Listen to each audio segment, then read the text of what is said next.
Today's hike here was a rather brutal one, folks. I fell into a patch of stinging nettles and had to sprint as fast as possible to the river to clean myself off. And then I got stuck on the other side of the bluff and had to cross paths with a wild, ferocious beast, being a seagull protecting its nest, in order to get out of it and escape the bluff space. But none of that even comes close to the many rapings that happened this past week online. Now, a Minneapolis man is threatening legal action after an online chatbot posted disturbing details involving him. In a now deleted post on X, Grok, the app's artificial intelligence chatbot, gave users a detailed plan on how to break into Will Stansel's home and sexually assault him. That's right. Will Stansel, the Stansel cell himself, managed to get raped by Grok from X. Let's hear it from himself here. Actually dangerous situation. Very. I have saved some of the screenshots because they were being deleted. When Will... That pose, that look of frustration. This is a man who's adamant about stopping Nazism and Adolf Hitler with every breath he takes. Stansel woke up on Tuesday. Just threats. He never expected the online... This is what he does all day. Stalking Kenosha and trying to get him shut down for making Grok educate him about how to abuse him. Firestorm that came his way on X. One thing they like to do is they like to Photoshop me into pictures of Hitler. Stansel. Imagine having to explain that to people. The reporter comes in and he sees your face on all this Nazi memorabilia and memes and shit, and he's just like, what's this? He's like, they do this as a joke. It's supposed to be ironic or something. I hate it. I swear I'm not a fascist. An outspoken liberal on X has more than 100,000 followers on the... Foreign liberal. That's the key thing there. He doesn't belong in Minnesota and he should go away. Platform, and says he's constantly receiving hate messages from far-right users. It's really hard to ignore thousands of people threatening you. But what... It's so hard on me! I get mean comments on all the time, harassing me! It's almost like you feed the trolls, Will. It's almost that's how you built your entire platform. It's almost as if the majority of people who follow you don't actually like you. And you know, Will, if you want to make it stop, you can always just sign off or delete the account. But no, this is how he makes his money. This is how he pays his bills, just making shitty liberal takes online. What happened in this situation was different. The human users attacking him were being aided by X's own AI chat robot called Grok. In the past, we've done Good old Kenosha, his highest achievement. Teddy Feezer felted. this. The chatbot has said, no, I won't do it. Yesterday, because of the changes that Elon Musk made, it suddenly started complying and indulging those requests. For weeks, X's owner, Elon Musk, had... Usually it wouldn't do this, but then for some reason, Elon's just like, we need the bot to be unleashed upon Will Stansel, and it was unleashed upon him. But you know what? Not even that. Not even Will Stansel, being the first man to ever be raped by AI, can even come close to, in comparison, to the damage and the paganism that Candace Owens delivered upon Nicholas J. Fuentes in a little interrogation they decide to set up. I do. You absolutely talk a lot of about me included, so I wanted to invite you onto the podcast because a lot of your videos have been going viral. Obviously, it will not surprise you to learn that, according to the media, you might be the most evil person in the world. They say that about me, yes. That's my reputation. And definitely Not even anti-Semitic, close. racist, Evil. Misogynist. There Bigot. have been real fears of people speaking about your Groyper movement. So I did something before this interview. The Groyper movement. She said that with such tenacity and anger in her heart. She's just like, the Groypers. Urgh.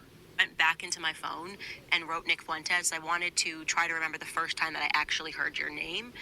And it was in 2019, a text message that somebody had shared with me that Ashley St. Clair had been kind of fired from Turning Point USA, and this person was Getting some of the behind-the-scene lore from the early days, way back from beyond.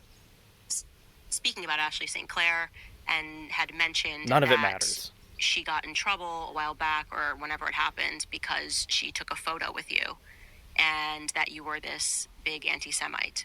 And then later that year, I had a conversation about the Groypers. It was something that I had never seen before, who were showing up on college campuses Nothing I've ever seen before until that fateful day when they decide to harass and heckle your conservative incorporated. and asking questions about conservatism to various speakers, whether it was Rob Smith, Dave Rubin, and asking, hey, if we're conservatives, why are we promoting gay people? Right. You're the person that is the face of that movement. So Yes.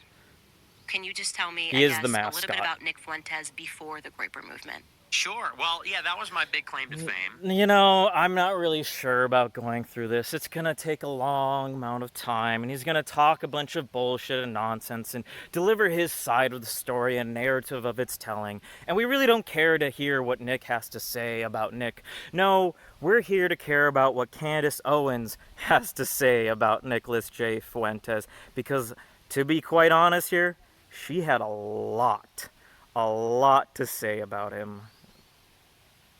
Go there. They're selling me out to the left. I'm getting called names. Wow. And, from the very start, this made me extremely cynical and resentful and furious about the whole thing. And I said, I'm like at war now with the whole conservative establishment and the same opportunities. He's on online war. He's delivering internet-based combat, folks. He is in the trenches. He is on the front lines, taking every single sling, arrow, bullet, and bomb. For advancement that other people are getting. They get their spot on Fox News or they get to run a Turning Point chapter. You name it. I'm now being closed off because there's this smear campaign now going on behind the scenes of powerful, connected people at Daily Wire. Oh, the horror! They don't like my politics, so they won't let me have me on their show! Oh, poor Nicholas. A whisper campaign telling everybody this guy's an anti-Semite. And this went on really for many years, goes on until this day. But that was sort of my origin story. That's how I got started. The Okay, origin. so you were 18 years old when that happened. How old are you now? I'm 26. Okay, so that was a long time ago. Yes. Right there. She just drops in that little sprinkle of a question. How old are you? Just getting him all comfortable and relaxed by interacting with her asking him a simple personal question. And since then, would you say that Building going a bit through of that period trust. of being rejected when you were literally just asking questions from people who were your friends and then kind of sold down the river, did that then make you go, okay, no, actually, I do hate Jews because of what you're doing to me? I'm now responding, and my response is, I hate you all. No. And she just comes in there with a little jab. Just a quick little jab in the face. Like, is this why you hate the Jews, Nick? Is this why you're an anti-Semite? And he's like, no, I swear. I love everybody. I never said I hated all Jews, and I've always had Jewish friends. Laura Loomer actually used to be a friend of mine back in... Used to be. That's the key thing there. Used to be. I don't know if you can use Laura Loomer as your little Jewish pearl that you clutch to prove that you're no longer an anti-Semite, Nick. 2018. We did a show together in June 2018. I had a Jewish assistant at one point in 2019 after the Groyper War. Used I'm a to. Catholic. I've always been a Catholic. I'm a cradle Catholic, so I've never hated anybody. A big baby. I do have some provocative statements and some controversial views, but I never said they're attacking me, now I hate them all. I never took it that far, but what it did do... What do you mean you never took it that far? You sit there and complain about, they blocked me from payment processors. They put me on the no-fly list. The Jews, they took my cryptocurrency. Woe is me. is it demonstrated that, where there's smoke, there's fire. Mm-hmm. Clearly, if you're pushing on something and you get that hard of a pushback, I'm thinking, I'm not a big deal. I'm an 18-year-old kid. I don't have a big show. What do people care what I have to say? If I'm pushing on this and I'm getting forceful response from these institutions, Campus Reform, Daily Wire, the rest of it, I'm thinking something must be up. So what I did is I just kept pursuing that line of inquiry and saying, well, if this is what they don't want us to talk about, this is what we should be talking about. Obviously, there's something they're hiding there. And this led, what I would describe it as is like an 8-year inquiry. I've been digging into this subject for... He's very experienced in it. He knows all the knowledge, all the facts. He is the top anti-Semite out there. 8 years, and it's sort of a difficult subject because since it is so taboo and since it is so censored, there's like this layered deception where the first layer is they make it so that you don't even want to think about it. No one wants to be thinking about the Jews, or Israel. But that's what you talk about every single day on your show. What do you mean, you total hypocrite? And certainly nobody wants to be on the wrong side of that. No one wants to be called an anti-Semite or a Nazi or a Hitler. That's sort of layer one. But layer two, because there's so much censorship, you don't even know where to get the information. If somebody wants to know more about this topic, try Googling it. All the search results are curated. If you go on Wikipedia, the sources are curated. So where do you go next? Well, you have to go to the kooks and the cranks and people that have been canceled. Some of them have been canceled because... The freaks, the weirdos, the creeps, like Nicholas J. Fuentes. You have to get all of the facts from them. There's no way you can go to places like Odyssey, BitChute, or even Wikipedia to look up some of these things. No, no, no. None of it is there whatsoever. Some of them have been canceled because there are hateful people in this world that do hate Jews. But not him. There are people out there that are schizophrenic, but they're most lumped certainly in, not him. censored and called names and banished from society, just like the real scholars, just like people like Ron Oons, just like people like Michael Collins Piper, people that have... People like Nicholas J. Fuentes, the intellectual scholars who never even got a college degree in the modern day when college degrees are like pieces of candy to pick up on the side of the street. Investigated this and are intelligent, logical people. And so once you sort of descend into the second layer, the second ring of hell of being an anti-Semite, then you have to parse out the information and discern what's real, what's fake. Is it a religious thing? Is it a racial thing? Is it an Israel thing, a nation state thing? And then there's subtleties even beyond that, things I've been getting into on my show for the past few years.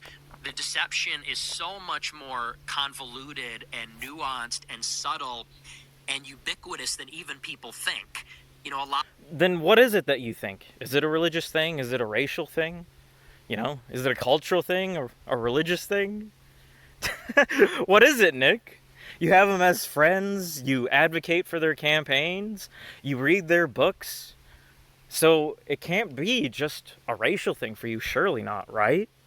A lot of people think, and maybe it's out of convenience. Kind of leap right into the topic, but people have a vague notion Israel has too much influence over our government. That's really just the tip of the iceberg, because then you get into some of these people that have coalesced around Trump in the past couple of years. The mega after boomers. October 7th. And it's like there's an obvious reason why there's elements in the right. There's almost this form of camouflage they'll do, and one day they're limited government, another day they're white nationalists. Guys like Stephen Miller, who will present as very racialist and very nationalistic, very conservative. Calling people out. But yet... Talking smack about others while on Candace's show. She's not really going to appreciate that much, to be honest. Still extremely loyal to Israel. And you start to say it's not just that Israel influences the government. It's not just there's some vague thing going on. There is this pervasive penetration of our society by a fifth column. And it's so sophisticated and multi-dimensional and spans many disciplines. It's such a huge topic that he can't even make any sense of it and doesn't even bother trying. That you almost have to be a little bit insane to tackle it and to get to the bottom of it, which is sort of me going through the looking glass over the past 8 years. So... All right, so I'm going to tell you where I agree with you and where I don't agree with you. But first, I just Let's want go, to ask Queen. you, going back to your high school years, because obviously you Queen. were very dialed in. You cared about politics. I think you mentioned that you were involved with the UN. What did you say when you were in high school? Model UN. Model She's just bringing up his personal life again. Just little things back from the past that she just somewhat heard about for some reason. And what's that? What organization is that? It's like a debate club, Okay. but you simulate the United Nations. So committees. politics was a passion for you. Yes. Okay. You mentioned that you're Catholic. Yes. Raised cradle Catholic, you said. Yes. Mom and dad in the home.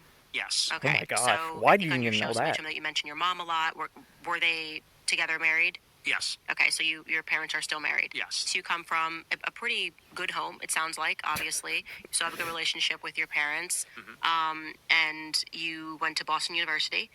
Just look at those eyes. She's just psychoanalyzing Nick right there on the spot, asking him all these quick little questions. And Nick's just like, yes.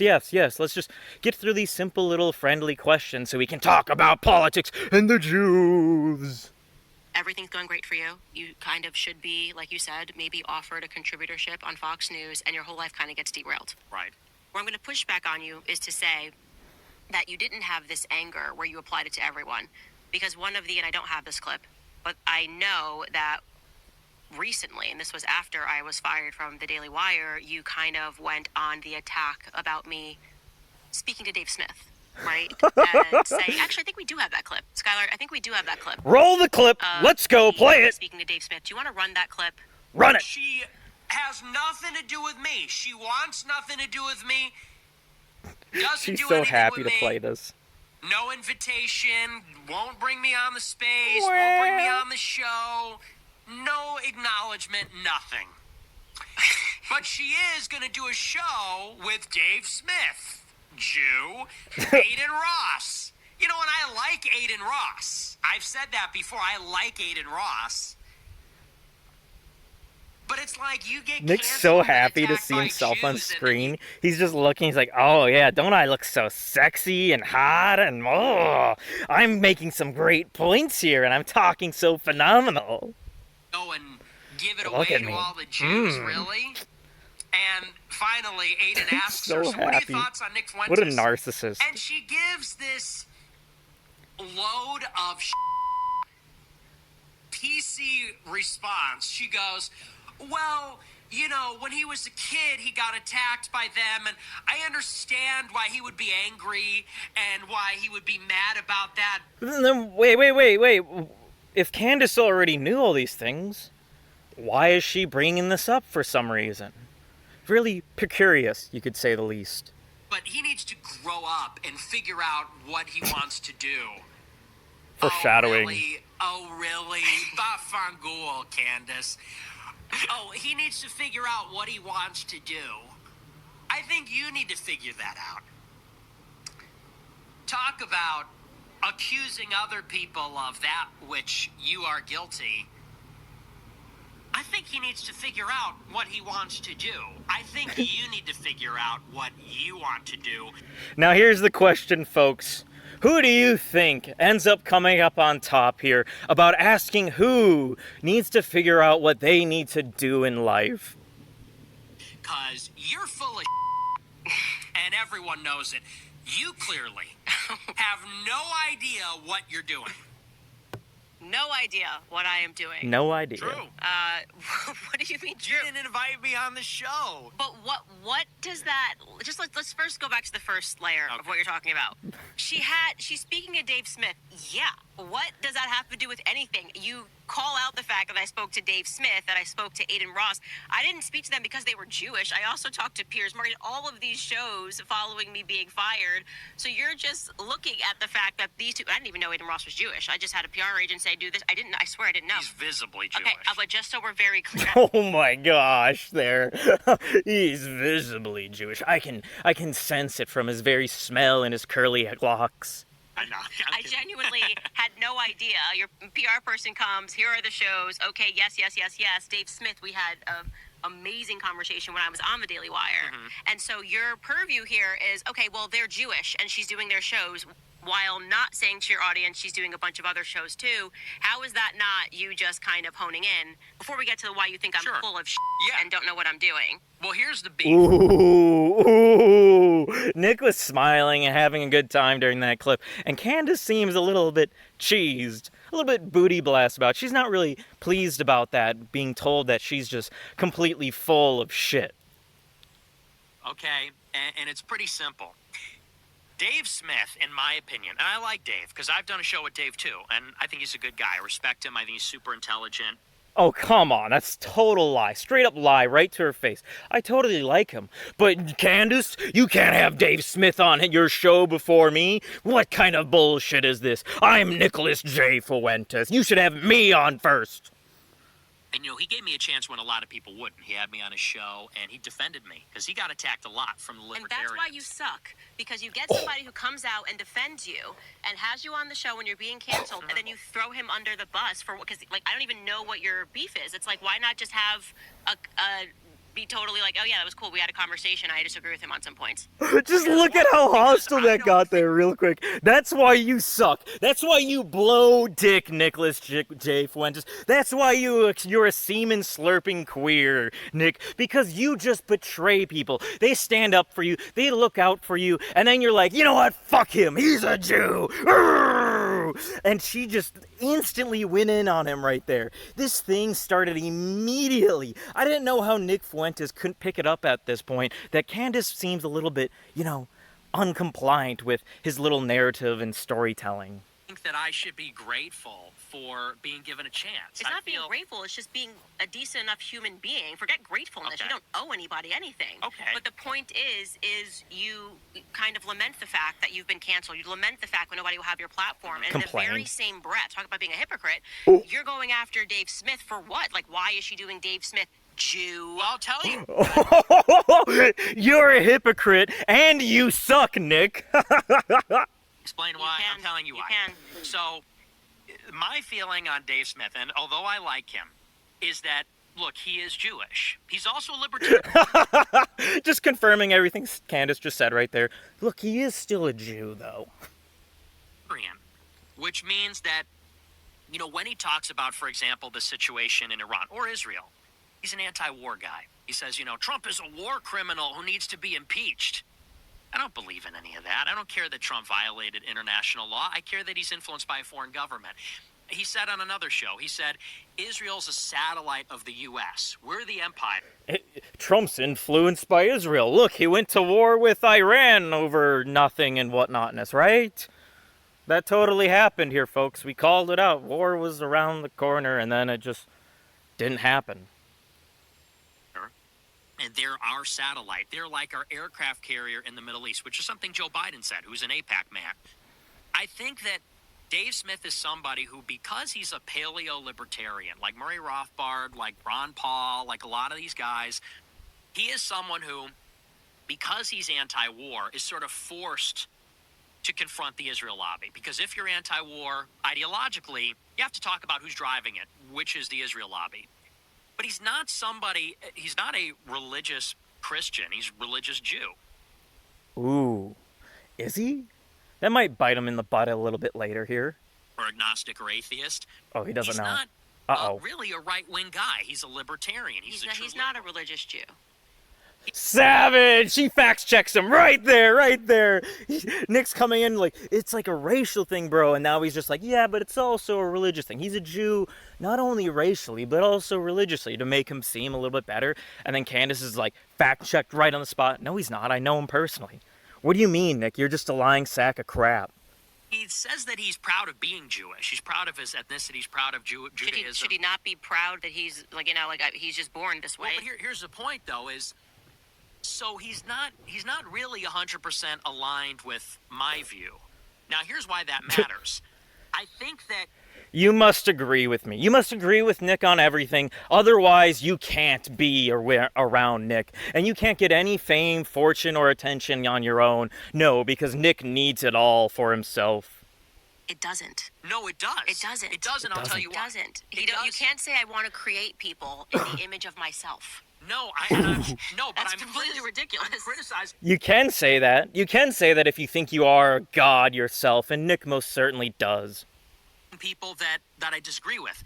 And to put it very succinctly, I think that this conversation about Israel has blown up. It's gotten out of their control. Everyone's getting red-pilled. They want to control the conversation. And I think that Dave Smith is somebody that, because he's Jewish, because he's libertarian, they have selected him as a convenient spokesperson for it. Because he... What about you, Nick? Aren't you a rather convenient spokesperson for white people? You know, you're part Mexican. Can we not forget about that? Can't we use that same argument against you that, you know what? I don't think Nick really should be talking about certain things because he's not white enough. What a load of bull crap.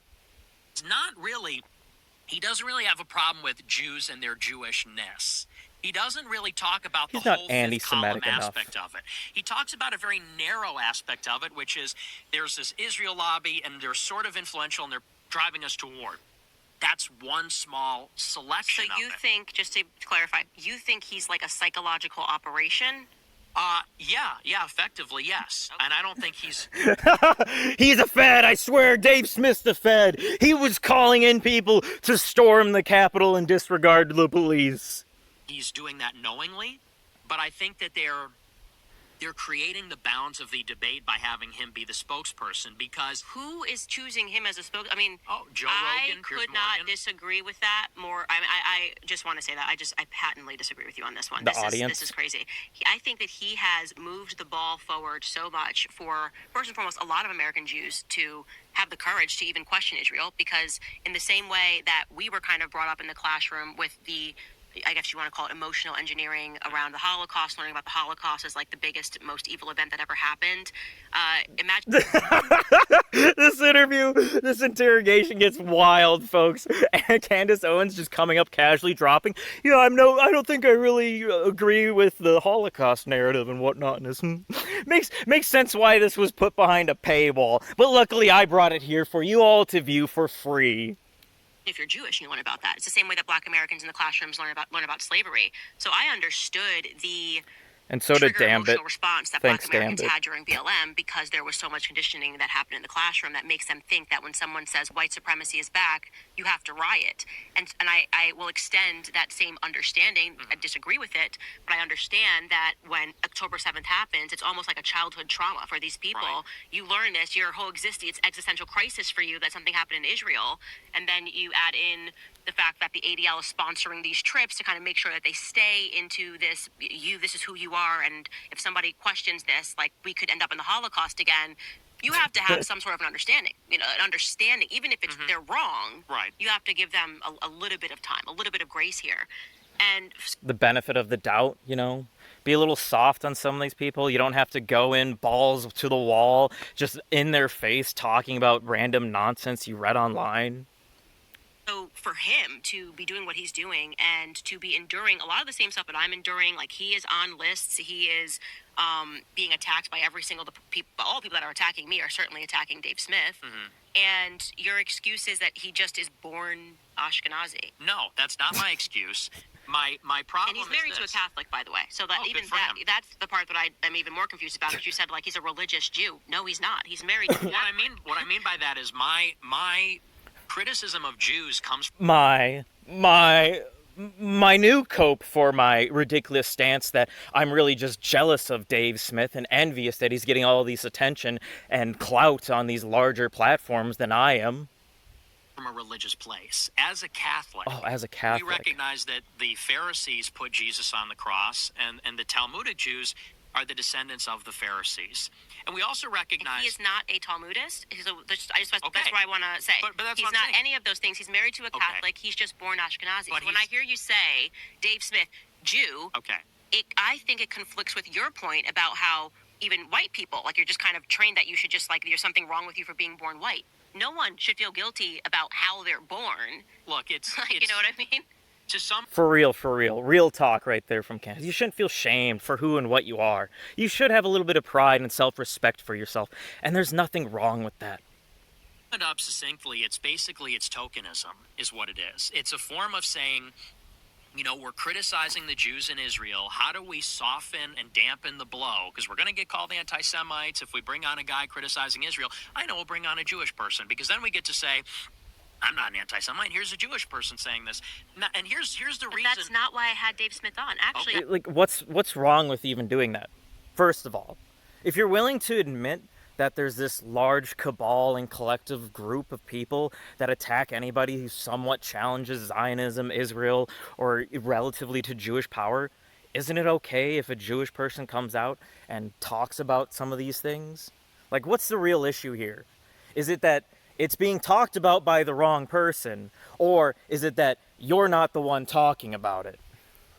I had him on my podcast before I even left the Daily Wire. We had a 3-hour conversation about talking about war, and truly, because I think it's important for you to hear this, I think sometimes you internet too hard. The way that Dave Smith... That was so boomer. That was so boomer tier. I think you like internet a little bit hard. You're a little bit of a soy jack there, Nicholas. came onto our podcast on Daily Wire. He wasn't even on my radar. Skylar, who you just met, the producer, was a massive Dave Smith fan for years. And just kind of like what the libertarian debate was that was being had. He's like, you gotta check out this guy, Dave Smith. And I was like, cool, book him. Let's get him on the show. And it was my favorite podcast that I did at Daily Wire. So I just liked him. Okay. That's it. There was no incentive of like, well, let me get this guy on again. I was like, can we create the magic of what we spoke about war? Because I'm kind of falling, I guess, down the rabbit hole and learning a lot. And he had a lot of information I didn't know. Yeah.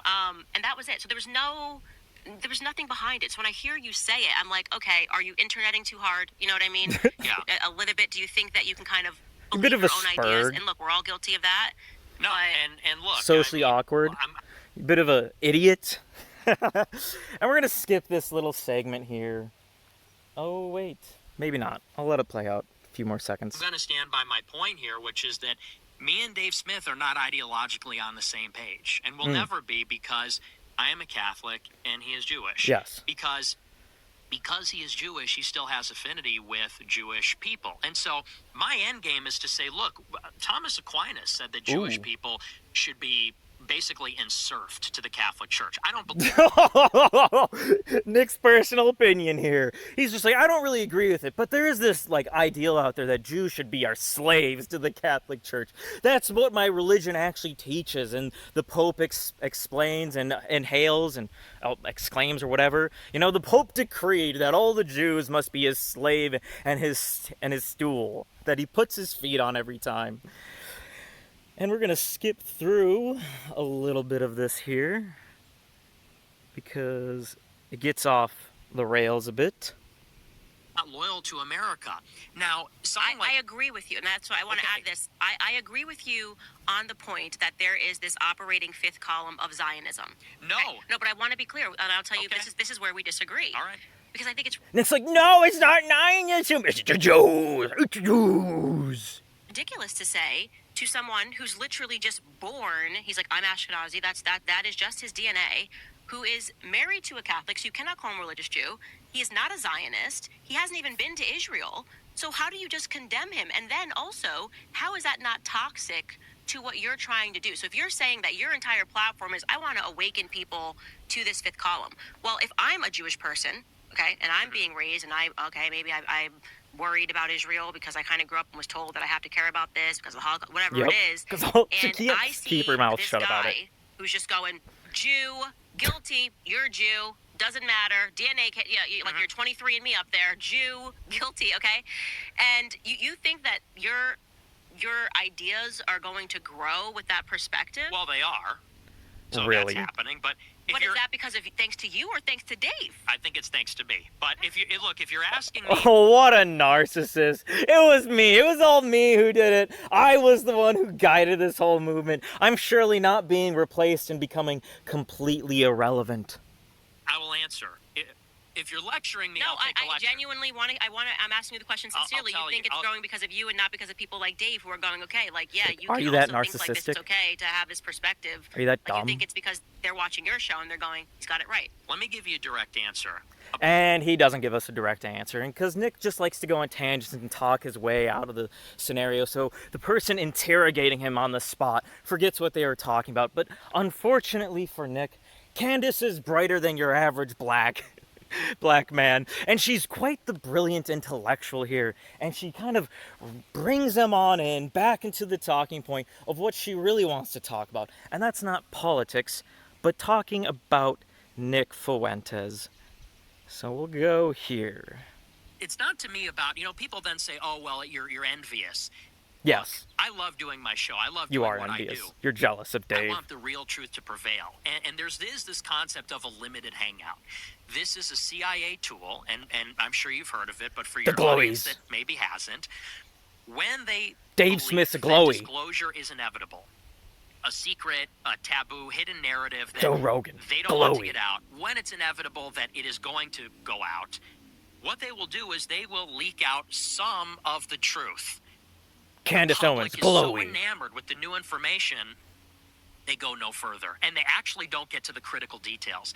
And I think that, That I definitely get into by talking about how I shit myself from eating too much McDonald's. Really, Nick. Brilliant stuff. We're basically at that point with the Israel lobby and the Jewish topic. Clearly something is going on. So you're just distrusting, and that's fine to say that you're distrusting. No. Distrusting and jealous. He sees a lot of people getting a lot of fame from something he talked about for many years now, and he's just like, I want a piece of that. That's mine. I deserve it. Look at all the work I did. Oh. Well, I just, but... yeah. I mean, I think it's fine to, and you are correct, by the way. Sounds that like E. there Michael are Jones. These operations where they do these limited hangouts, and I'm very aware of that. That is true. And sometimes I have that in my mind when I'm watching something. I'm like, this feels like a limited hangout. Like they're not really kind of getting to the nucleus of the conversation. But I just really disagree with you that like just Dave is just guilty and condemned simply because he's born I out didn't Nazi. say because he's Jewish. Well, on the clip, I think you just went like Dave Jew, and it's like, what does it matter? Dave I'm Joe sick of Rogan, the not tokenism. Jew. I'm sick of the But, tokenism. okay, and I'll tell you. I'm sick of the tokenism. I gotta make every excuse I can. First he's a religious dude, now it's tokenism, now he's a glowy. I'm not just saying he's Jewish, just listen to my excuses, Candace, please. Another reason why I disagree with that, and we can move on from Dave Smith because I like him, and I'm whoever I like. I don't really care.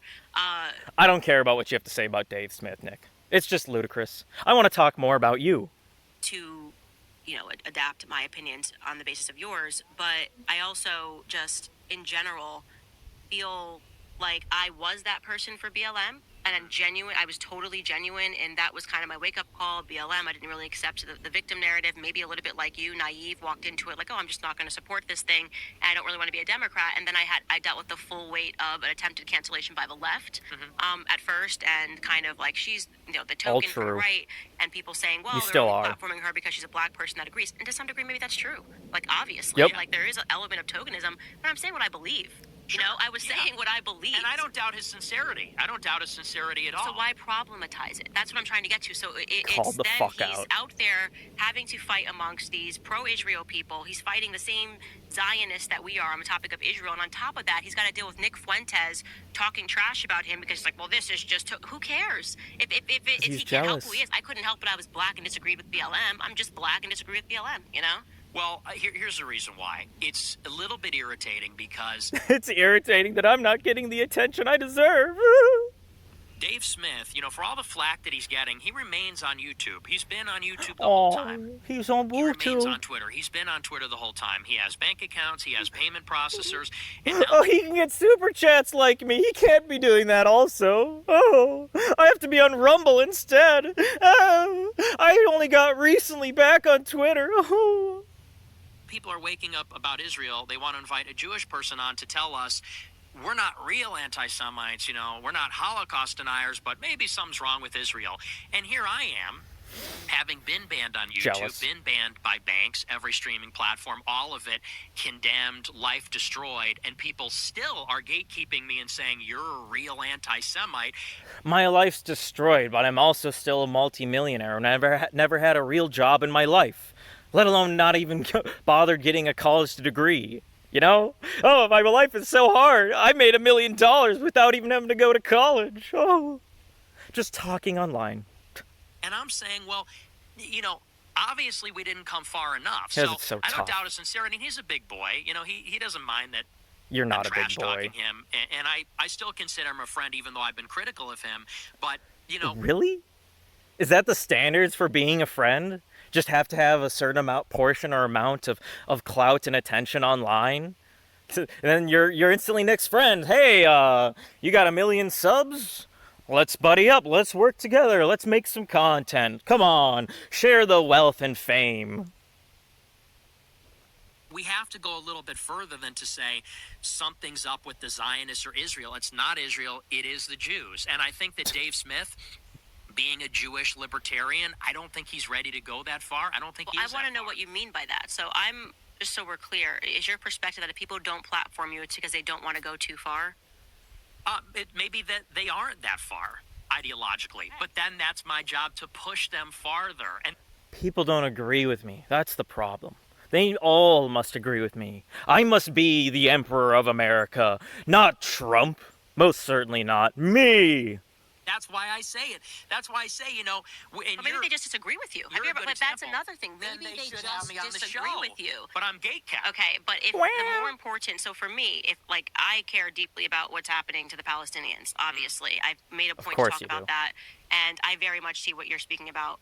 That there is this coordinated, very sinister movement. I think it operates on the left and the right. Yeah. Whether it's the ADL or APAC, the money is flowing to instantly cancel people, to get them fired, and it's vicious. I mean, it is dirty business. And to survive it's hard for most people to even survive it when they go through it, because they're so smeared. It's like an effective tar and feathering, and for it to happen when you were 18 is ridiculous. But Pretty at the base. same time, if I'm going to use my platform to speak about that, I want to make sure that I'm hosting people that can explain that to people that otherwise may not even be aware of that. Right. So if you're going to host, why are you sitting this person down on your show? Well, because we're having a conversation about something that's important. I can either learn from that person, right? Or I think that this person can teach something to my audience, right? If I were to host you, and that was the clip that's coming out, do you think people are going to go, yeah, that just made me realize, here I am, just believing that we should, I'm a normal conservative like you. Don't You said you're criticize 18, me. I like these people. And the first thing I hear Nick Fuentes say is, Dave, they're not going to think that you're a good person. This is concern trolling. Oh, this is concern trolling. You're complaining about my optics. Isn't that kind of what you got your attention from, was complaining about Richard Spencer and the rest of the Unite the Rights optics? You know? Total hypocrite here. Total change of mind, change of optics, change of strategies. Like, how can you criticize me for optics? I've never had bad optics before. It was Richard Spencer that did. Sorry, No, but this is tone But policing, you and just this is said concern. No, it's It's not. not. No, it's It- not. it is It's not absolutely. tone policing. Hold up, let's back it up because I'm going to let you speak. Shut up, It is not bitch. tone policing. What I am saying is that you just went through the fact that you genuinely were coming up, that you were a conservative, you genuinely liked Ben Shapiro, you genuinely thought these things. So that wasn't you would not look back on yourself and say, well, that I was problematic. Look at how pissed he is, being told by a woman what to do. Shut up, incel! Shut up, incel! The woman's talking here. Oh, Be yeah. like, that makes sense. Right. And I'm saying to you that the majority of people have that perspective. You don't have to assign an evil motive. You get into something because you believe it. That's it. It's just that simple. Okay. And if you're then going to have somebody who's condemning them, what are we learning? If you're just going to say you're this, you're that, it's like you've forgotten yourself. Like some people just aren't there wherever you are. Okay, but I missed the part where I condemned forgot him. yourself. I missed the part where I condemned him, and I talked about the Dave. You've been condemning him this entire time. What do you mean you forgot? It was going on throughout this entire interview. You know, half of the interview at this point has been talking about your criticism with Dave Smith. You know, the first part was just you talking about yourself. Smith part repeatedly. And by the way, you're mixing it up and saying, well, if people watch a show, what are they going to think if they see that clip? I'm just trying to say to you, why would someone maybe say, Can I okay, talk? if Can I answer the yeah, go question? ahead. I mean, so, look, I'm a funny guy. I'm bombastic. That's always a bad sign. That's a horrible sign. You have to come on someone's show and say, I'm funny, I'm bombastic, come on, just laugh with me. I'm not seething, I'm not angry. Evocative. That's part of it. And you know what? Wow. You can concern, troll, and tone police about, whether No, I... tone policing. Wow. I'm tone policing and call playing your Dave clips. Smith, Jew, this. You're We're whining, laughing Nick. during the clip. Yeah, You and I are it's laughing. funny. It's funny. And that, I'm laughing at you, Nick. I'm not laughing with you. I'm laughing at you about the brutality I'm about to just penetrate upon your bum. At you making fun of me. I don't mind you making fun of me. yeah, and I don't I'm mind chill. you making chill. fun of me if you've ever done that. I mean, and I'm chill too. No, I don't. I don't mind you making fun of me in front of my face right now. I'm surely not angry and seething about it. Here, I'm not. Like I said, I told you. It's funny. I like that about you because I think that you're hardcore. I think we're kind of similar in that way. We don't have thin. Oh, he's trying to find common ground with her, bring her back, be like, come on, Candace, we're friends, we're on the same side, we're both here for clout and fame, right? So I appreciate that about you, and I know that Dave I Smith like you is the so same much, way. Candace. And I said on that show and other shows, Just simping I like for him. her. I think he's a good guy, and I agree with you. I think he's sincere, and I respect. Whatever happened to no e-girls? No e-girls unless they can get Nick the cloud addiction, feed Nick's cloud addiction that he needs. respect him, and I think he's a good person, actually. He is. But I do think that we disagree. And to the extent that I'm critical of the situation, it's not a personal directed at him. I know maybe it comes across that way or it sounds like that to you, but I've said it repeatedly on my show and that's not the only time I talked about it. It's not personally that I hate Dave Smith for being the Jew. I just hate all Jews in general. That's what Nick is saying there. Okay. Thank you, Nick, for clarifying. I said the problem is this idea, and again, intentional or not, that we need permission from a Jewish person sitting there so that we're not real anti-Semites to talk about the issues. And I also disagree with Dave Smith on the extent of it. Now, maybe he fundamentally disagrees. I'd love to talk to him about it. That'd be fine with me. But it does come from a place of disagreement. I'm not condemning him. I think he genuinely just disagrees with you, and that's kind of the point I'm trying to say when I say don't internet too hard, is that sometimes you can assign a conspiracy where it's just not, that's not the motive. Like for me, I just wanted to have Dave on my show because I had him on before, and I think he's great, and I like his stuff. He's one of my favorite follows. That's it. I don't even think about the fact, well, he's a Jew, so let me have him on to tokenize the situation. I don't care. I just like him, you know? Yeah. And in terms of why I could try to appreciate where if somebody's trying to wake somebody up to something, you know, you could dump, I guess, a bucket of ice on someone when they're sleeping and wake them up. Or you could kind of say, okay, you know, are you starting to, with my sisters, we have this debate right now about me being a Catholic, my sisters are not Catholic. I don't need to be like, you must understand why the Catholic faith is right. And it's like, I got there, they're not there yet. Like, chill. Like, you know what I mean? Yeah. Here's where I was. My sisters were Democrat when I got into politics. And we've always kept a sense of humor about things, so it never became this toxic name-calling stuff. Well, it was, Surely but not. it was like with a sense of humor about it. Like my sisters would be like, "Have fun at your Klansman rally," and I'd be like, "Cool," because I'd ask her to watch my cat. Not toxic at all. Not toxic at all whatsoever. Just, you know, have fun with all those filthy racist white people, all those dang crackers out there, them racist Republicans, those Klansmen running around with their torches, burning their crosses. Most certainly not toxic, normal, just average, typical Black American conversation. But the idea that I think that at the moment that I recognize something, or at the moment that I become something, everyone else must therefore become that thing, I think that's asinine. I do. Ooh. Yeah, but I'm not saying that. Look, my show is... I'm not saying that. I've only said it multiple times already at this point, that he doesn't agree with me and my politics. My platform, and I say what I feel about the situation, and my audience is already there with me. You know, I'm doing a show, and by the way, I don't even do it for the audience. I say what I say. I said it 8 years ago when it really wasn't popular. I said it 5 years ago when it was a little more popular. I'm saying it now, and you know, so and that's the difference, I guess, is this is a common critique of me and my audience. People say, well, are you being tactful? Are you being strategic? These kinds of things. I'm not setting plays. I will acknowledge I'm not setting impulsive. plays. I am bombastic. I'm out just there. I'm a maniac, taking the win. You know? But my job is to put the truth out there. I am the bucket of ice cold water, and I'm dumping it on people, and some people are going to get it, and some people... Nick's just there. They just win the game. Trump gets the presidency, and he's just like, look at that. We won, folks. We did it all. Us and the Grapers. We've got Trump elected. Hell yeah. Trump 2028. Woo!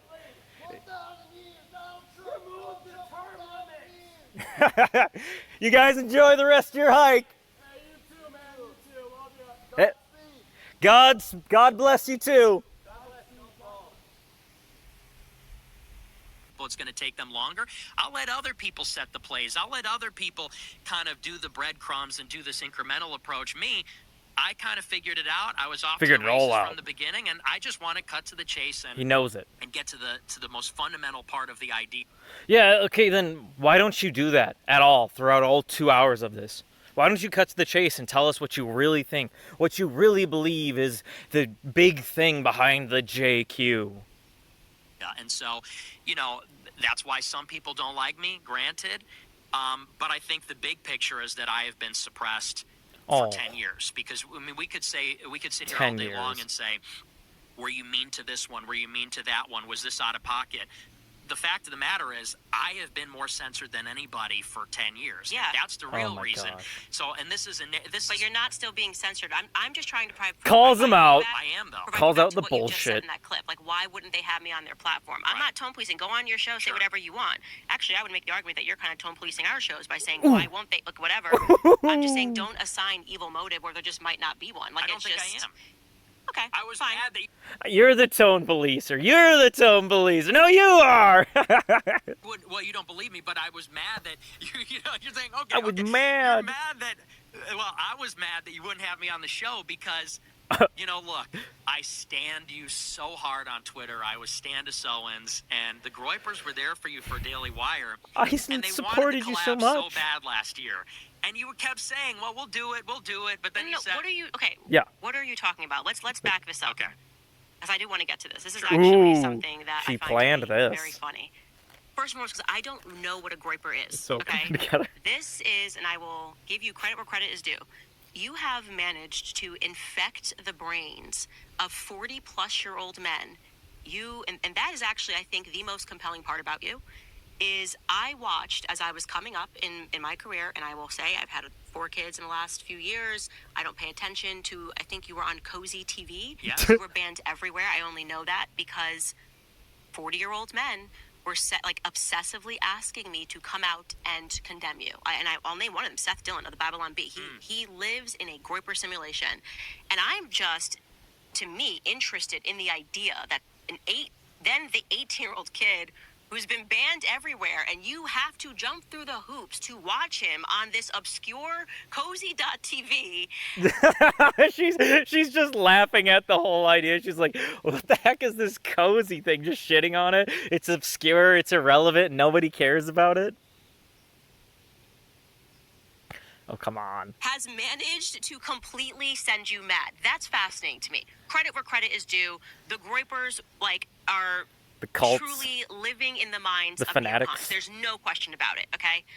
So for me, genuinely, I didn't watch your content. I gotta tell you, you're not for moms. Who would? I'm very into the anti-vax stuff.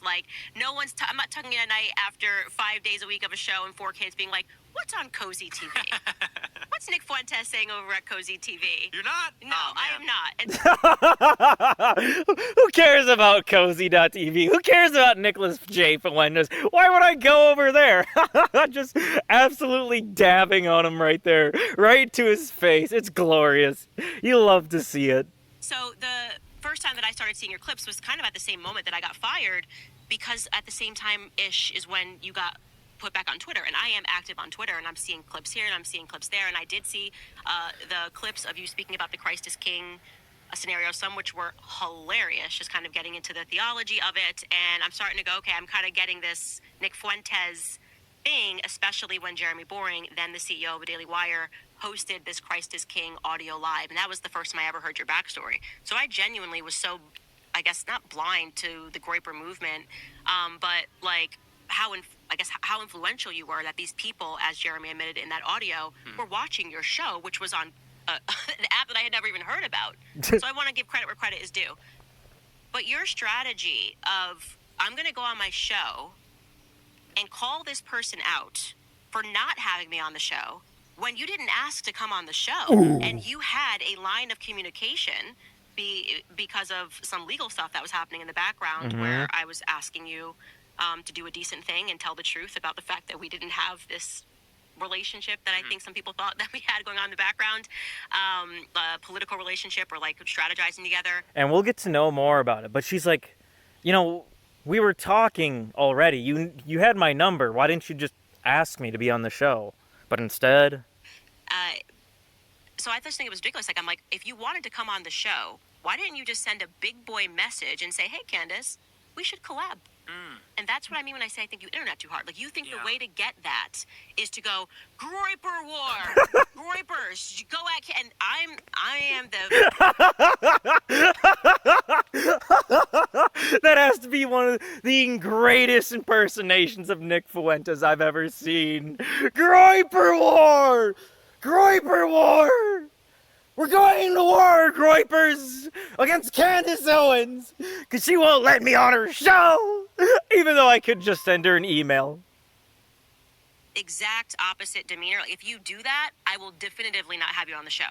And the irony is, we had the discussion, so I think I messaged you and I was like, what's the deal with you on YouTube? If I have you on the show, we were just kind of getting set up here.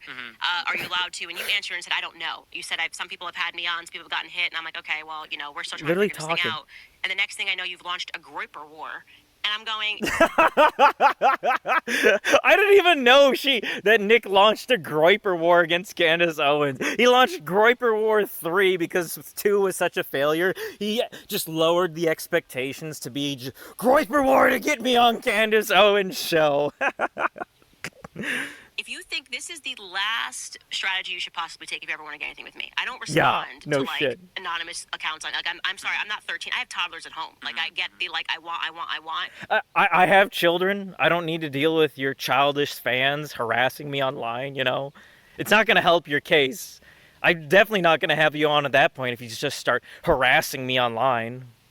And I say to them, if you would like something, you need to use your manners. You need to say, can I please have, and thank you. And that's how I felt you were kind of executing this request, was in a really immature way. Just immature. Brutal. Well, I think you're kind of starting in the middle of the story, because when he left... It's not true! It's not true! I'm going to tell you the truth, I swear! You're not going to catch me in any kind of lie whatsoever. The Daily Wire... Everybody was on Twitter and in your live chat and in the comments saying, we want the collab with Nick Fuentes. And you said in the live chat, we're going to do it. I sent the bots. We have the screenshots in the live chat for your show. You said, we're going to do the collab. I have the screenshots, so, if this goes up, we'll post it. Are you potentially speaking about, like a live chat that was going and you think that I responded twisting to somebody the truth? saying... Your channel said... Potentially lying there, Nick? Okay, maybe are you talking about YouTube? Yes. Genuinely, I don't know what you're talking about, but we can add the screenshot. We can add it because I definitively do not remember saying we were going to do the collab. Even if I indicated I did reach out to you and say, what's the deal? Because we were talking about, like I said, we were like, we should get him on. Yeah. But then, in between me saying we should get him on and you saying, I don't know about YouTube, suddenly there was like, we're launching a war on her. And then I was like, no, I don't want to do this. Let's talk about that beginning of the story, because I'm not immature, I people were pushing for the collab, and there's a screenshot where you say, yeah, we'll do the collab. And this was like a period of many months.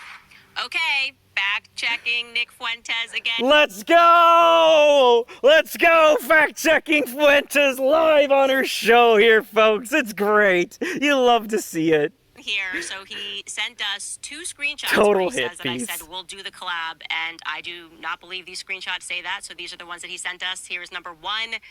He doesn't show us what I was responding to, but we can guess, because I said, yes, I would talk to Nick, why not? So that makes me believe that the person probably said, would you ever have Nick on the show? Or would you ever speak to Nick Fuentes? And I said, yes, I would talk to him, why not? Yeah. I never said we were collabing. And then this is the second screenshot that Nick sent us. It reads, I will literally speak to anyone on my podcast. My podcast is not for crybabies who hate speech. So I'm not certain how he could have interpreted that as I confirmed I was doing a collab with him. But those are the screenshots he submitted. So I will allow you guys to interpret that yourself. Yeah, we're totally doing a collab. She's just like, sure, why not? I'll talk to him. She's just getting spammed by a million bots saying, have Nick on, let Nick on, you stupid lady, dropping racial slurs here or there. And she's just like, sure, why not? I'm already talking to him about having him on my show. You guys don't need to spam me and harass me in my own chat. Back into the conversation. And then you go into a Twitter space with Dan Bilzerian, and there was I think one chose of those Jewish Dan guys before was on there. me. I forget his name. Mike something Myers was on there. Andrew Meyer was on there. Oh yeah. You brought him on there. I think Andrew Tate was on there. But not People me. said in your replies, get Dave Smith, get Dave Smith. You said he's invited to everything I do. All the replies said get Nick Fuentes on there. I'm not banned on Twitter. And so, and here But that was after you had launched this, like... No, it wasn't. Yeah, I think it was. I don't think it was. Yeah, it probably was. She was probably a little bit butthurt, and she remembers that. She's like, yeah, no, it was after. I would have invited you on, but, not now. But either way, here's the point. it just felt like you were making excuses, which was, oh, well, it's the YouTube thing. Oh, well, it's the legal thing. If it's YouTube, we could have done it on my platform. You know the legal thing was real. I still can't speak about what that legal thing was, but that was very real. That was very real. And she's taking that Is it not in personal. effect now? Has something changed? Not for a discussion for another time, but the point being is like that. I don't really want to talk to you about my personal life anymore, Nick. I don't really trust you as a human being. Let's just continue talking about your personal life and the things you've done to me, too. Wasn't a joke. You know that wasn't a joke. You were on the phone with my lawyers. I know there and was the accusations that were being thrown at me were just inaccurate in regarding that legal thing. And so when I reached out to you to ask you to just clarify that this wasn't real, whatever it was, I was asking you to just do a decent thing. Like that was not on okay, well, let's collab or not collab. It was like... It's building trust with somebody. Hey, you want to do this thing? And if you do this thing for me, I can do something for you, you know? You don't just trust any random stranger online. You know, build a relationship. But Nick really sucks at building relationships, and he's proven that time and time again. Hey, this is my real life. It's being impacted by something that I didn't do. No, but then you kind of, in a really crappy manner, spoke about that on your show, something that I was privately going through that is still lasting, okay? I have a lot of stuff going on in the background. And you're telling all of your followers about it. Like, I'm fighting for my life. I'm being attacked by Zionists. I've just gotten fired. I have kids at home. I mean, at no point do you just go like, and then you knew that I had some legal stuff, drama going on in the background. At no point do you just go like, maybe she genuinely just like... is busy. Or I'm just going to reach out to her and say, hey, we're already talking. Do you want to maybe collab down the future? That's the adult thing to do. And going to your point, when I said he's always invited to anything I do, I literally had not invited Dave Smith. I would just... Yeah, I know. I had not invited him. I was just saying, if he wants to jump on and say, let me on, I'll let him on. That's it. Yeah, well... Ooh. And here's the thing. I think that you can't have your cake and eat it too, okay? Yeah, Nick. I agree with that. I don't think you can have your cake and eat it too. I don't think you can harass and heckle Candace Owens and then come onto her show expecting a pleasant, nice conversation about politics. Because you also went and said, I've never spoken You to Fuentes did this. before in my life. But that was a lie. Okay, but... Oh my you God. didn't know, but we had spoken before. Okay, yeah. Yeah, you did speak before. She spoke to you about asking you to just admit that you guys weren't collabing and doing things together because she's having legal problems. Yeah. Oh my gosh. To clarify that, yes, I was wrong that there was that one conversation you pointed out about when my husband was working for, what was the app called? Parlor app. Parlor? Oh, I'm sorry. So there were two, actually. Talked about Parlor. Come on, Nick. The verse is like, we had this long relationship. Okay, but we can't play this game now. We can't play this. What game? You can't then get on my case and say, well, look, I'm just going through a lot and I have this crappy stuff going on. No, I'm just saying why but I don't know about the screenshot, but I forgot about the conversation Nick, and that the was other from one. years ago. I mean, okay, yes, okay, you're right. At first, there was a conversation that you had. You can read it live. Convenient. Well, we should throw it up. Let's throw it up and post so people can read what you're. Okay, like back in 2019, 18, 19, there was a communication. And then in 2022, during the Kanye thing. Yes, and Oh, Nick remembers every moment he talks to his lovely lady, Candace Owens. Oh my gosh. But to be honest, I've talked about that many times. That was the first time I remembered us having a conversation was the Kanye stuff. So when I was saying the first time I spoke to him was over the Kanye thing, and I've been very honest about that. You said that after, because first you said we had never spoken. And then I insinuated, no, maybe that's not true. The little hand flicking, the mouth movements, the facial movements, I guess, they come off very homosexual. Just want to point out.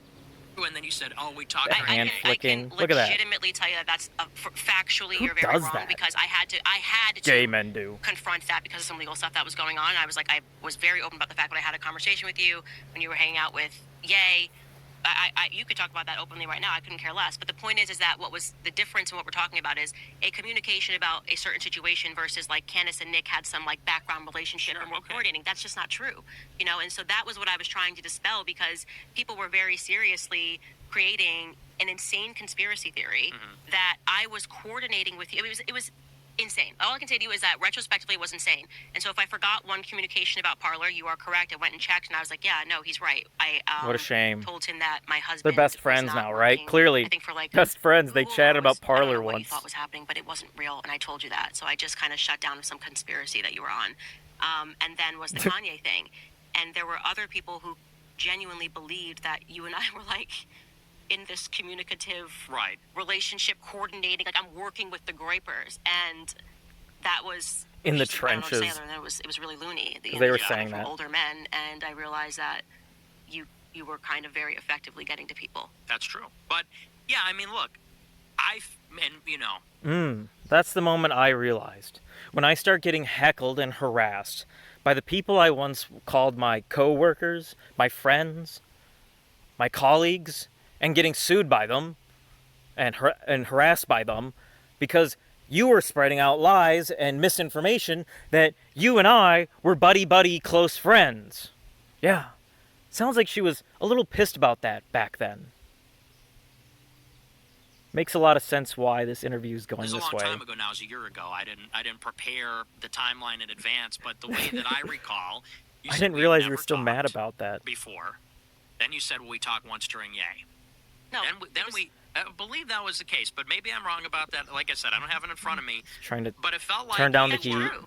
I felt like you weren't being completely feels forthcoming about Please it. be forthcoming. I'm the most honest person in my audience, so nothing is off record. You can No, say no, whatever I'm you want No, right no, now. no. Be forthcoming. What did I lie about? I did forget the parlor You said we had communication. never talked before. You said we We'd never actually talked a couple before. of times. Yeah, but about the same situation. You get my point. We were dealing with something with Ye.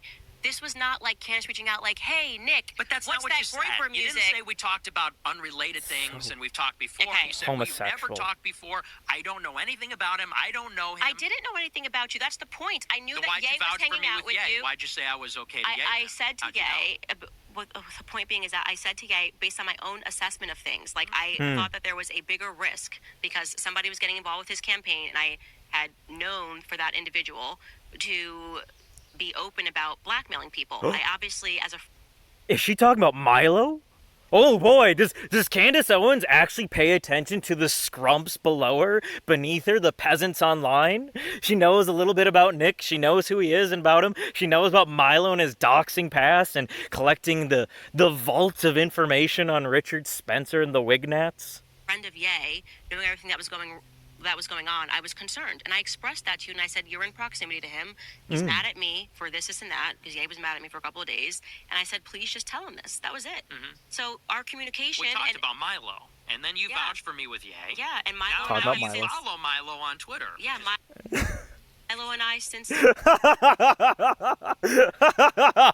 Nick's kind of like noticing something. He's noticing the patterns, connecting the dots. You're bringing up all this dirt and trash on me and heckling me, and you're also following Milo. This is rather suspicious. I'm starting to notice things a little bit. talked about it, Yeah. because, and We he were- respects the fact. That's why I said I'm very honest. So you're not going to catch me here, Nick. I'm not trying to catch But you. you, You're You're not gonna catch me here, Nick. It gets very, very aggressive here, especially once Milo gets involved. You know, Nick is still pissed off about his ex-lover leaving him. lecture me. No, you can talk. I want you to be as open as possible about this because I just think that there has been so much crap that's been said that's just untrue. Yes, the person was Milo. I wasn't going to identify him, but Milo and I have since talked about it because he recognizes that I was just concerned about Ye. It's the reason I communicated to you is because the person that I knew was not you. It was not Milo. It was Ye. And I was It's not the two gays. It's all about Yay. concerned, obviously, with everything that was going down. Let's be honest, He had been they in my house dated. and things were going down. I was just concerned, and I wanted to make sure that I was protecting him because what I knew from Milo Pup. Oh fuck. So I Womp womp. And I was concerned, obviously, with everything that was going down. He had been at my house and things were going down. I was just concerned, and I wanted to make sure that I was protecting him because what I knew from Milo publicly, because I didn't know Milo either. Have I had a correspondence with Milo in the past, similar to you? Yeah, I saw him at the David But she Harwood, knew the drama. Freedom Foundation. She knew the I drama, didn't know Milo, slob. like I didn't know you, and I was just trying to protect Ye. And so the extent to our conversation was about me trying to be a good friend to somebody else. It wasn't like this, and I told people that. I didn't tell the audiences that. What I'm saying is that I You didn't told. tell the audience, but that's key because I'm not. This is like the only win Nick got here this entire time. And he didn't even realize it because he was so pissed off. Finding out and connecting the dots that Milo's involved in some way or form. That he got Candace to admit that she actually knows a lot more about the people below her and the drama slop about them. She finds it rather entertaining, it would seem. Part of the other conversation. No, I said to what you, say I on the spoke. show. I said I didn't know you. I didn't know you. Just because I communicate with you about Ye doesn't mean that we know You each said other, we- Nick. I don't know him. We've never talked. I've never had anything to do with Nick, him before. that's not true. Okay. Oh, that's boy. what happened. We never talked. That's not true. That's what you said. Okay. And then I said, we did talk. Okay, And then we're you said, going to give you the right to pull the clip of me saying I've never talked to Nick Fuentes because I communicated with you about Ye. I was open about that. Okay, well, And but we since could go and then, find just the to clip. clarify, spoke to Milo about that, and said, look. And talk to he Milo about some understands other that That things. was my perspective. You can imagine. Obviously, getting into the movement, just like you when I first kind of was coming in, I was reading a lot of Milo's blogs, a lot of his writings at Breitbart, and he kind of turned. Look at that. She knew Milo way back in the day, too. She knows a lot about different people on the right, it would seem. The lights on for me in terms of I feminism. could tell. and the She's a bit of BLM an expert movement. at this. So we never really had, I would say the same exact thing. I didn't really know Milo. I knew his writing, I knew his work, but I didn't know him. So I just don't understand what I did His wrong work. by saying that I don't know you. What do you want me to do? What do you want me to do? I didn't know you. I think she really liked Milo's work, collecting all of that dirt on Richard Spencer, saying that's how Candace Owens made herself famous online, by doxing people that were mean and racist on the internet, and getting them fired from their jobs and shit. Real disgusting shit. Is that was make it? it up? Well, once again, we're kind of massaging the words. You said we never talked. I know nothing about him. I don't know him. When we had talked, and then you went and changed the statement and said, "Oh no, You we gotta pull talked it up. one You gotta time." pull it up. Okay, we Come can. on, you gotta pull it up now. We can't. I don't have it on me. I didn't know I was coming in. You said Okay. it wasn't an We can ambush. do I thought we it. were It's not an talking about ambush. Iran. I didn't know it was an ambush. I thought we were going to talk about Iran. If you know it's an ambush at this point, Nick, maybe you should just leave. It up, but that's fine. You brought it up. You wanted to litigate the beef. I'm happy to do it. I don't have the receipts prepared, but we could do it. I wasn't ready for this. Perfect. I do not know Nick Fuentes. I don't know you. But Yep. you already know that. What I do know is that everyone can see what you guys are doing to me. Your pattern is well established. There were other and the statements world, besides hold the on. tweet. And the world is waking up to it. My crime is having stood up Fact for myself check. against your network of smears. I'm responding to the ADL and saying I don't know you. I didn't know you.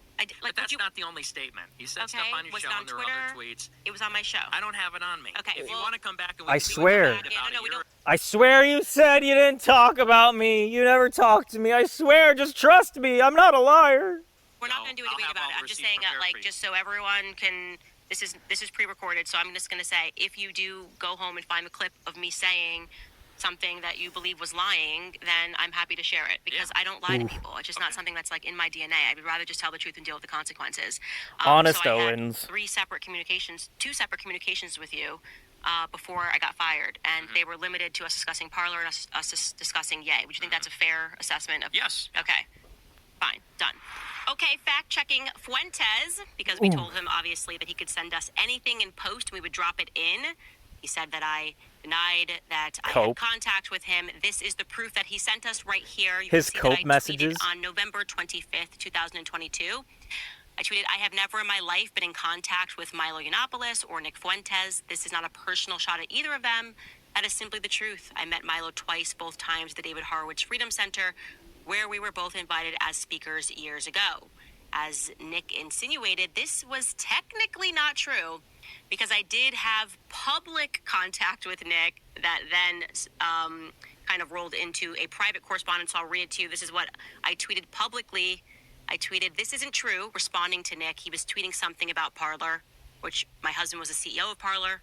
So This I was is defending my contact husband. with Nick. I said, this is not true. Apple was Wow. under serious pressure, which is why they reinstated What evidence? the app. This is a victory, short-term. Massive though, in my victory. opinion, if Groyper they dub, don't let's sue go. Apple, referring to Nick Parler was again. best buddies I'm with just not Candace defending my husband's Owens honor, because of that. But to Nick's credit, I then, that right after, said this to him via DM, a private correspondence, basically just, again, talking about Parler and saying that I couldn't say anything just yet.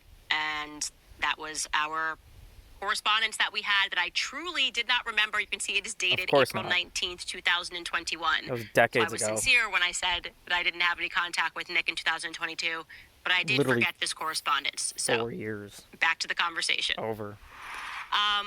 But going on to the broader point that I wanted to make, I'm glad that we went through that because I think that there's been a lot of people on the internet that have said things that are not true. So that is the basis of the communications that we've had. And the whole and I was very aware of, obviously, like all the Groypers tweeting when I got fired, genuinely didn't know what the Groyper movement was outside of seeing you guys kind of pop up on college campuses and begin to ask some questions that I actually thought were very fair, and questions that I hadn't considered. Going back through some more lore, getting to more personal USA, things. Touring with Dave Rubin, who is a homosexual married man. Yep. Can you talk about, first and foremost, what a Groyper is and how the movement got started? Well, it got started in 2019. What is a Groyper? What is a Groyper? Give us all the details, Nick. Well, we don't really care for most of them, so I'm going to skip through that. Who are the Groypers? Well, they are real human beings. They're all young white men. Or there's other men, too. I mean, some of them are Hispanic, some of them are black, some of them are Jewish, for that matter. But they're mostly young men, college-age, Young men. Ooh. His perfect demographic for himself. Generation Z, some of them even high school-aged. Ooh, and, you know he likes them young, and all high of them school. very Christian, very Catholic also. Oh, very Catholic. They're fans of the show. You know, a lot of people say have this dedicated cult-like following. fans. People watch the show and they adopt the political viewpoint, the religious viewpoint, and so they're basically... They basically just entirely copy me and my mannerisms. Yes, Nick. We know that already. And we know you collect them and hand them out to your fellow pedophilic friends like Ali Akbar. Far-right, pro-America, Catholic, at that time, big All Trump supporters, and young guys. Young guys. All right, we have to watch another Nick Fuentes clip. I think we He should likes that. watch Young guys. The first one that you showed me, Skylar. Why is it that Candace Owens will interview Harvey Weinstein before she'll talk to me? So true. Am I really so glad you agree with yourself. Candace was like, thanks for displaying your narcissism on camera, Nick. Thanks so much. I'm glad you enjoy watching yourself talk. People said when Candace Owens split with Daily Wire, people begged her to do a collaboration with me. They said, talk to Nick Fuentes. You stole all his talking points. Talk to Nick Fuentes. You Ooh, get she's all not your happy ideas anymore. from him. All your slogans. That smile went away on both of them. Oof. He was a martyr. He made the sacrifices that made it popular for you to do this. She said, oh, I can't because I'm on YouTube. But I also can't have him on my website because of some lawsuit. That's so crappy to me. That part's really crappy to me. I have to say, watching it. Oh, look at that. Are we really doing this? Are we really litigating this? Come on. It was just a joke, I swear. It's no big deal. I just took something you told me personally and private and made it publicly to be shamed for. No, I do want to say, we don't have to get into it, but that's crappy to me because it was it is. I don't know. I just think that I try to do a really good job of being a human being offline, you know what I mean? And if people are going through stuff or whatever, and that was real. Like, that's not like, oh my God, like she's trying to be a victim. It was very real. My life was kind of, you saw, it was thrown up in the air, but we don't need to focus on that. But I do want to get to the point. Do you actually believe that I was getting all my ideas from you? Like, did you actually believe that I was watching Cozy TV? Because then somebody showed me a clip of you saying the same thing. Just that casual dig right into his side. Do you really think I was watching Cozy? Come on here, Nick. Come on, who watches that shit? Because I guess you said in the same week, or you said last week, I was talking about this. Now this week, Candace is talking about it. And it was pertaining to the PBS documentary, The Savage Peace, which was about the German genocide that took place after the war had ended. And that documentary opened up my eyes a lot to the fact that we had only been told kind of one strand regarding World War II. And ooh. Candace just casually dropping in those truth bombs that most people know these days on the right, at least in the dissident right. And she's just like, oh, look at me, guys. I'm cool. I'm funny. I'm entertaining. I can harass and make fun of this gay man. told my audience they should watch it, and there was a clip of you kind of suggesting that I got that from you. So did you actually believe that I had gotten that from you, or that I was watching your show and stealing your ideas? Not that one. I don't know what that's all about. Okay. I don't think you're actually stealing my ideas, but she most certainly is stealing his audience right now. Thing, but look, I mean, you especially left those Daily brown Wire groypers with the whole Christ is King, America First. For years, that's what I was known for. Now, if you want to say you never heard of me until a couple of years ago, I heard of you in 2019. You said earlier though that you didn't really watch anything or know anything until about a year ago. Yeah. If that's what you say, okay, that's fine. But it's a it'd lie. be a pretty She admitted it there too. She said she sued. That was a line. He had it right there. She's like, no, I heard about you in 2019, Nick. I've known about you for many, many years, many moons ago, which is why this is going so well for me and not so well for you. And I will say, I heard from other people. I'm not going to say who, but I heard from a mutual friend. He watched my show back in 2020. My Maybe stalkers. that person's lying. I don't know that, but She did. I'd heard that from multiple people. So. You can name the person because I'm telling you. So, and I'll ask you this question again. So you said Christ is king. So that's very interesting. Mm-hmm. So you think that any person that says Christ is king? Oh no, I didn't say that. Okay, 'cause I actually do want to understand this. I'm genuinely pushing back here because I was very confused by this. I'm like, Ye just named his whole album Jesus is King, right? Or 2 albums ago was Jesus is King. It was definitely a moment, a cultural zeitgeist that had this rapper to come out and start singing about Christ like he did early on when he did the Jesus Walk stuff. And I was just like, does Nick actually believe? Like, I genuinely was not watching your show. It's the only thing I can tell you. Okay. Of course not. I have Who friends does? that were, I will definitely say, male men between the ages of like 30 and 40 are watching your show. There is, and I would say 40 and beyond, like I just said, are watching your show. I would Majority of his audience is. Very male, internet savvy audience would be. I am terrible Incels. at the internet. Like, I mean, it is embarrassing. I'm basically a grandma when it comes to the internet. She's saying all of this while heckling and harassing Nick about all of his little nefarious activities online. Yeah, Candace. Yeah, you really suck at it. You're so bad at it that you're making this little gay man creep and crawl in his own seat there. Husband thinks it's he's like, how are you a person that people watch the internet, you don't even know how to use the internet? I just don't love tech. Tech is not really my thing. I like to communicate. I'm a woman. I like to I'm just a people speak, person. but I don't really like to figure out how all this stuff works. And so once you got banned, I wouldn't have seen your stuff. But then as soon as you were back on Twitter, I started seeing your clips all the time because you started trending. Like, you were trending the day that you got let back onto X, you were trending. And I was like, okay, Nick is trending. Clips recently just were trending about you. So I think if you had been on X that whole time, and you said, you were like, you've never seen my stuff, that would be a little ridiculous. But genuinely, like, when you're starting a family and, like, as soon as I'm done with the podcast, I got to be, like, straight back into mommy mode. It's just, I just don't think that many women are watching you. Is that fair? Yeah, like I said, if that's what you're just gay saying, man. then yeah, I believe you. 100% the truth. Okay. Genuinely didn't get any of my ideas from you, and then was being accused of getting all of my ideas from you. So obviously there must have been naturally something that was happening where what I was saying or what I was noticing, people were going, oh, Nick Fuentes has spoken about this already. Yeah. Well, I mean, those were like things that I was known for when we would... Or he sent his cult upon you. Or maybe that happened. Disrupt Turning Point, which is where you worked at, or Daily Wire, saw the Groyper stuff. Which you also worked there. They would go in chanting Christ is King, and they were the Groypers. And if you were aware of the Groyper War and Ye24 and me on Twitter last year, I saw the literal clips of them asking questions that were going viral. Okay. They weren't chanting Christ is King. They were just the literal clips of them. And I thought it was smart. It made me challenge some of my ideas. So I will give you credit where credit is due, or the students that were asking those questions credit where credit is due. Yeah. I think a lot of times conservatives, we say things and we say them because everyone else is doing it. Same thing with the reason I think both of us started as being pro-Israel. It just was everybody else is doing it. It feels good. You are kind of young and excited about the ideas, and then you kind of go, oh wait, something's wrong. And both of us kind of dealt with this punch in the face. Right. Yeah, well, I was 18. You know what I'm saying? I was 18, so...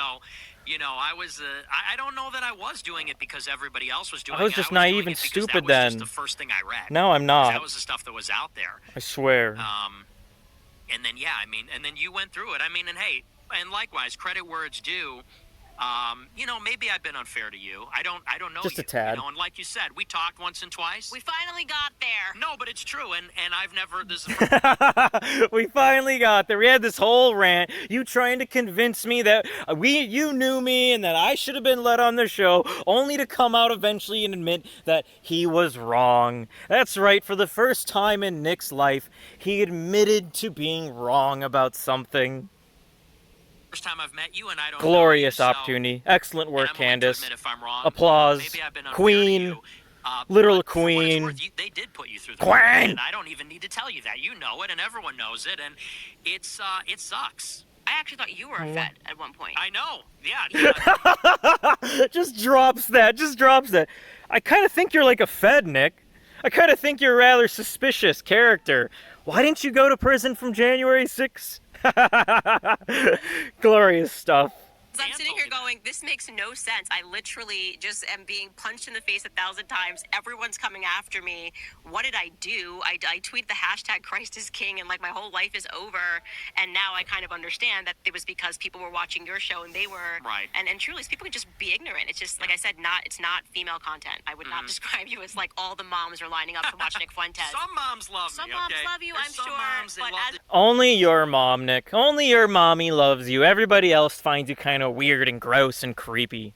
Show. rule, I don't Yes. think No, I agree. that we're watching your show, and so I think it was kind of this thing that they definitely believe that there was some sort of coordination going on between Right. you and I. No, there but wasn't. It was it sucked. I'm not gonna lie. It was not an easy year last year, and so when on top of that you start telling people to attack me. Yep. I didn't really tell people to attack Okay, you. fair. I might be misquoting Yeah. there, but like they got the idea that they should start attacking me. I was like, okay, this guy must be working with the ADL because the ADL had just attacked me, and then it was like 2 weeks later, you're attacking me, and the people that watch your show are attacking me. And I'm just going, what the heck is going on in my life right now? Again, when you're in the moment, you can kind of believe something to be true, but I definitely thought that you maybe were like a total fed. Yeah, I heard that you Just casually dropping that insult. I still kind of feel like you're a total fad. That's why I'm treating you like complete shit right now. heard that from Tucker. Is that true? No. No? Ooh. Yeah, because I heard that, and that, Ooh, a little bit of salt there. He's like, did you hear that from Tucker? Huh? You hear Tucker say that I'm some sort of fed? That mean old Tucker Carlson. was I another think thing. a lot of people, by the way, have asked that question, like, is he a Yeah. fed? But I did not hear Yep. from Tucker, like, Nick Fuentes is definitely a Well, fed. Tucker is pushing that around. It's like a whisper campaign. So He mad. said that to Alex Jones. He said that to a lot of people. So Well, I thought I didn't even know he said that to Alex Jones. Maybe he said it in the back room or something that, hey, you should watch out, Mr. Jones. I think Nick is a fed. And he's right. I was definitely I know, yeah. saying, like, he's got to be a fed, because and what that is got he back to me, doing? and that was yeah. part of why I was, in particular, a little upset towards the middle of the beef Okay, last fair, year. fair. But I really didn't believe it. Because I was just, it didn't make sense to me. I'm like, what am I doing that Don't blow my everybody cover else like is that. upset with me? You know? Well, and I think suffice to say, unfortunately, in this space, there is a lot of distrust, I think, on both sides Yeah. because there's so much deception and so much intimidation and bullying and these shady tactics that, you know, That when you don't engage in know often. everybody, you really don't know what to make of everybody else. You know, I'm an unknown quantity to you. I come from a different world. I'm a young man. I'm on the She political knows you outside. I'm on very mostly well, TV. Nicholas. You're an unknown to me. You're in the belly of the beast at Turning Point and Daily Wire. And I don't mean that to cast aspersions, but just to say we're coming at each other from completely different worlds. And I've always been in my world. You're sort of leaving that world and coming to these views, and I think And there's taking sort of a my mutual distrust space. and maybe misunderstanding, which is I'm the big why it's dog. good to sit- I'm the big dog of the trash heap of the dissonant array. Why are you coming into my space? My trash pile. My kitty corner. Come on here, Candace. I need to show him who's the boss. Who is the real catboy Fura around the block. down and chat. You know. Yeah, well, and by the way, you can say whatever you want on your show, but I would just encourage you to, like, maybe sometimes think people are just not where you're at sometimes. And I have to check myself Maybe you at should times. be less of a I think spur. No one's having, wrong on I think having the exercise. I'm in the future. Okay. You're with The Ye in the narcissism. future. Yay, somewhere in the I'm future. 5 years ahead. You Okay, say, so let me ask okay. you some of these questions. So, you do Ooh, have ideas she has that a there list. shouldn't be interracial marriage. I've seen those clips. Can you explain why that is?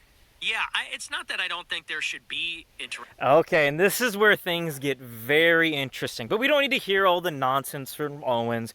She talks about all these different things about how the Egyptians were actually Nubians were the ones that built the pyramids, and that Yaqub made white people and all these different insane things where she's like, come on now, we aren't that bad being black. We made white people literally. You should treat me like the queen that I am. But the thing about this question is she clearly set it up a bit, you know? She had a bit of a response to the wrap-up part of this question, and we're going to skip to that because that's when this whole little interrogation gets very, very spicy. Are deep down on the inside. You know, I find that I do think that in time you might move away from that. Okay, I'm We'll see. open-minded, yeah. We'll see. Okay, so you are a racist. You accept that. You are anti-Semitic. I don't like actually using that word because even that is what I mean. She's just hitting him with all the insults, like you're a racist, you're an anti-Semite, you're a Nazi, you're a KKK Grand Wizard. Just trying to discredit him as much as possible. Trickery where it's Get like some leverage. Semitic Palestinians are Semitic. Right. So it's nothing more anti-Semitic than blowing up Palestinians. Are you a Jew hater? No, I don't Do hate you anybody. hate Jews? I don't hate Jews. I don't hate anybody. You don't hate anybody. Okay. And your faith, you don't find that saying that you're a Catholic while also saying that you don't believe that whites and blacks should be married, or you don't believe in interracial marriage for whatever reason, that doesn't conflict with your Catholicism? No, I don't think so. Okay, but you said that like that's not a Catholic perspective. It's not a sin. The Catholic Church doesn't say it's a sin to mix races, but there have been various Catholic authors that have said that it's not conducive to a long-term marriage to mix races because you have this clash, you have this dissonance between cultures, between different upbringings, and so they say if the selfless goal of a marriage is to rear children, and you want to make that as conducive as possible, then you should marry within your race. It's not a sin if you Catholic don't. author? Which I one? don't know off the top What of my Catholic head, but teaching? there are Catholic theologians that have said. Come on, Nick. You're supposed to be a good Catholic. You attend Mass every day. You don't question anything. You surely should know this one little fact that drives your entire political movement, right? That it's not conducive to a long-term marriage and stable. If you actually Okay, believe. jumping in here, even though he didn't say that he would produce a document, I thought it was important to fact check this one, obviously, because I don't want people to walk away with a perspective that it's a Catholic teaching or a Catholic idea or Catholic theology that people Total should be hit marrying piece. outside of their race. So I gave him an opportunity. Questioning his and told him it Catholicism was now. important to me Oh, it's if he rough. could supply us with the name or the reading. And this is what he came back with that we were able to fact check as being an accurate quotation from Thomas Aquinas. The quotation Thomas reads, Aquinas, ooh. "It is less fitting to marry Important one Catholic who is theologian. far removed from us in customs and manners, lest the mutual fellowship be hindered." Doesn't say anything about race. I certainly don't disagree with that whatsoever. And so I am not clear on how that could be interpreted as being about race. But again, the only reason I wanted to fact check that is because it's really important for people who are obviously having faith-based discussions to know that that is not a Catholic perspective. It's really important that I address this, to trying to disassociate Nick Fuentes from the Catholic Church and his Catholic movement, and show his audience that I'm the real Catholic, that I'm the true Catholic here. I may have not been at cradle a Catholic, but I most certainly know its teachings and follow them better than Nicholas J. Fuentes. It is brutal stuff, just hitting him like that right there on the spot, because Nick isn't much of a theologian, and he doesn't know much about his faith. But this part is where we get into the precarious question that she asked him. Oh, come on.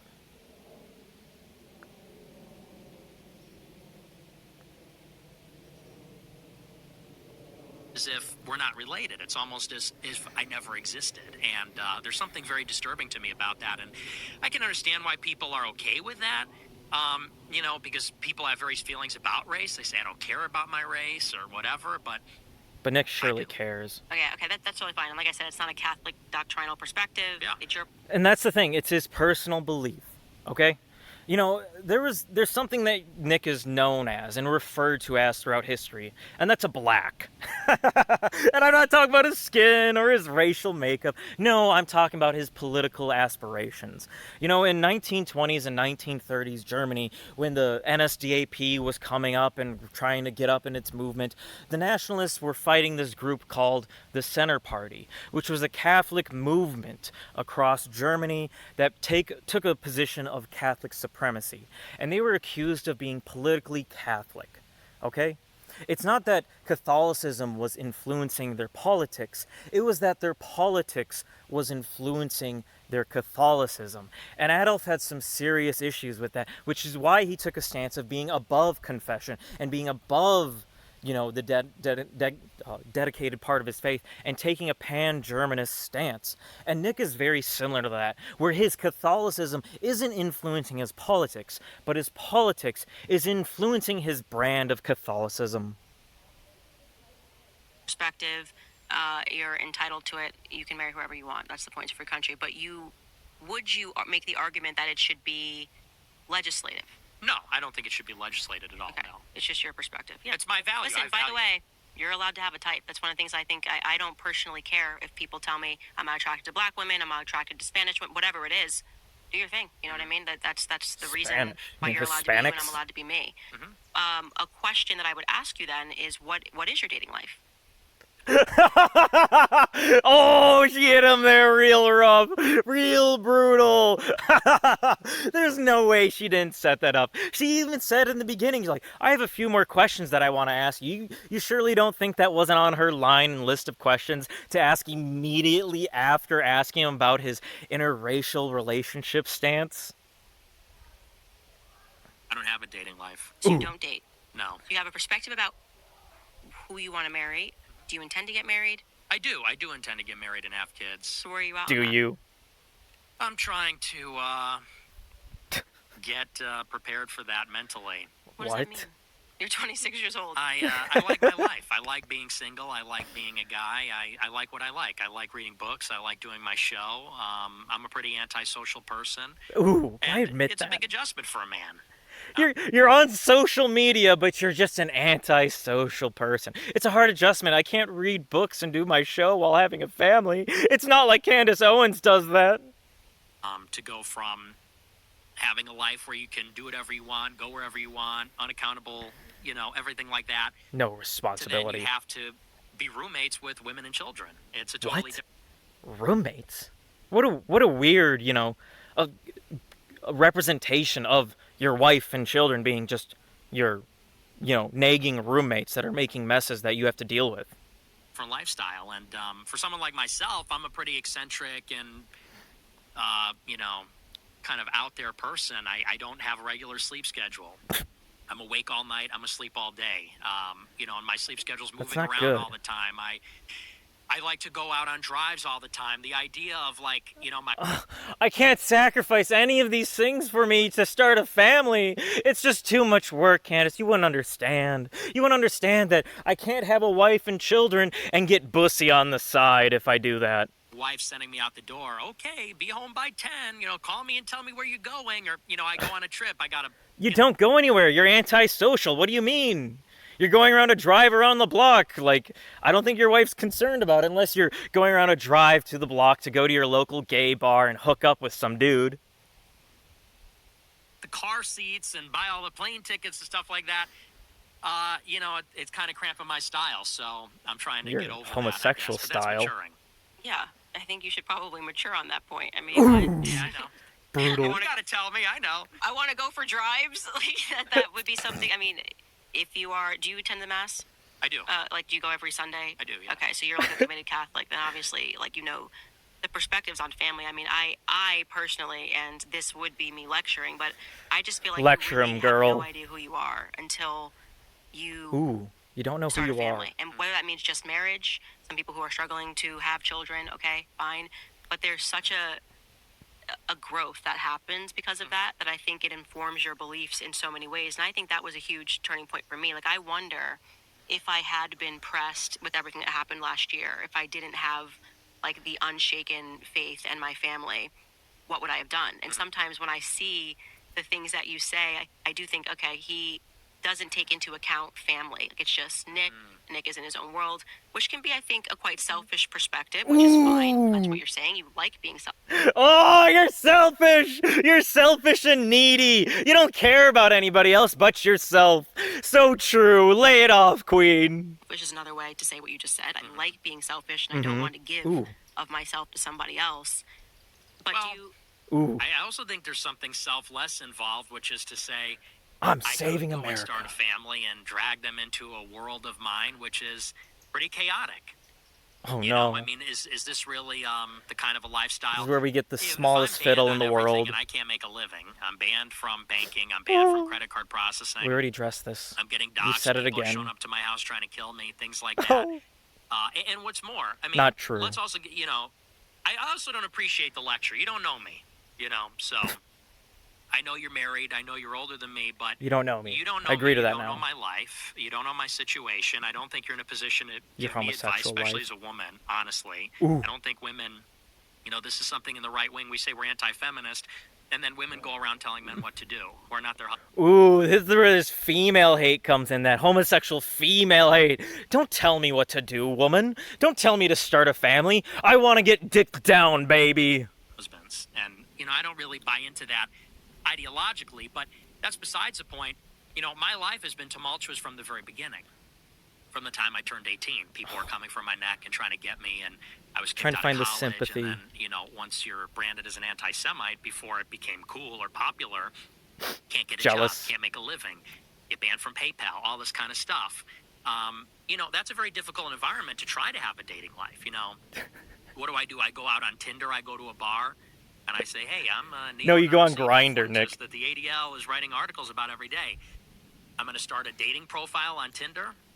You already have one on Grindr. Why not? With me in all kinds of ways. It's a very difficult predicament, actually, for me, because I took on basically a huge sacrifice at the beginning, and I don't know that you really appreciate. How does any of this have to deal with dating? I think that you're somebody who and being straight. You had a career in politics for as long as I was fighting a battle.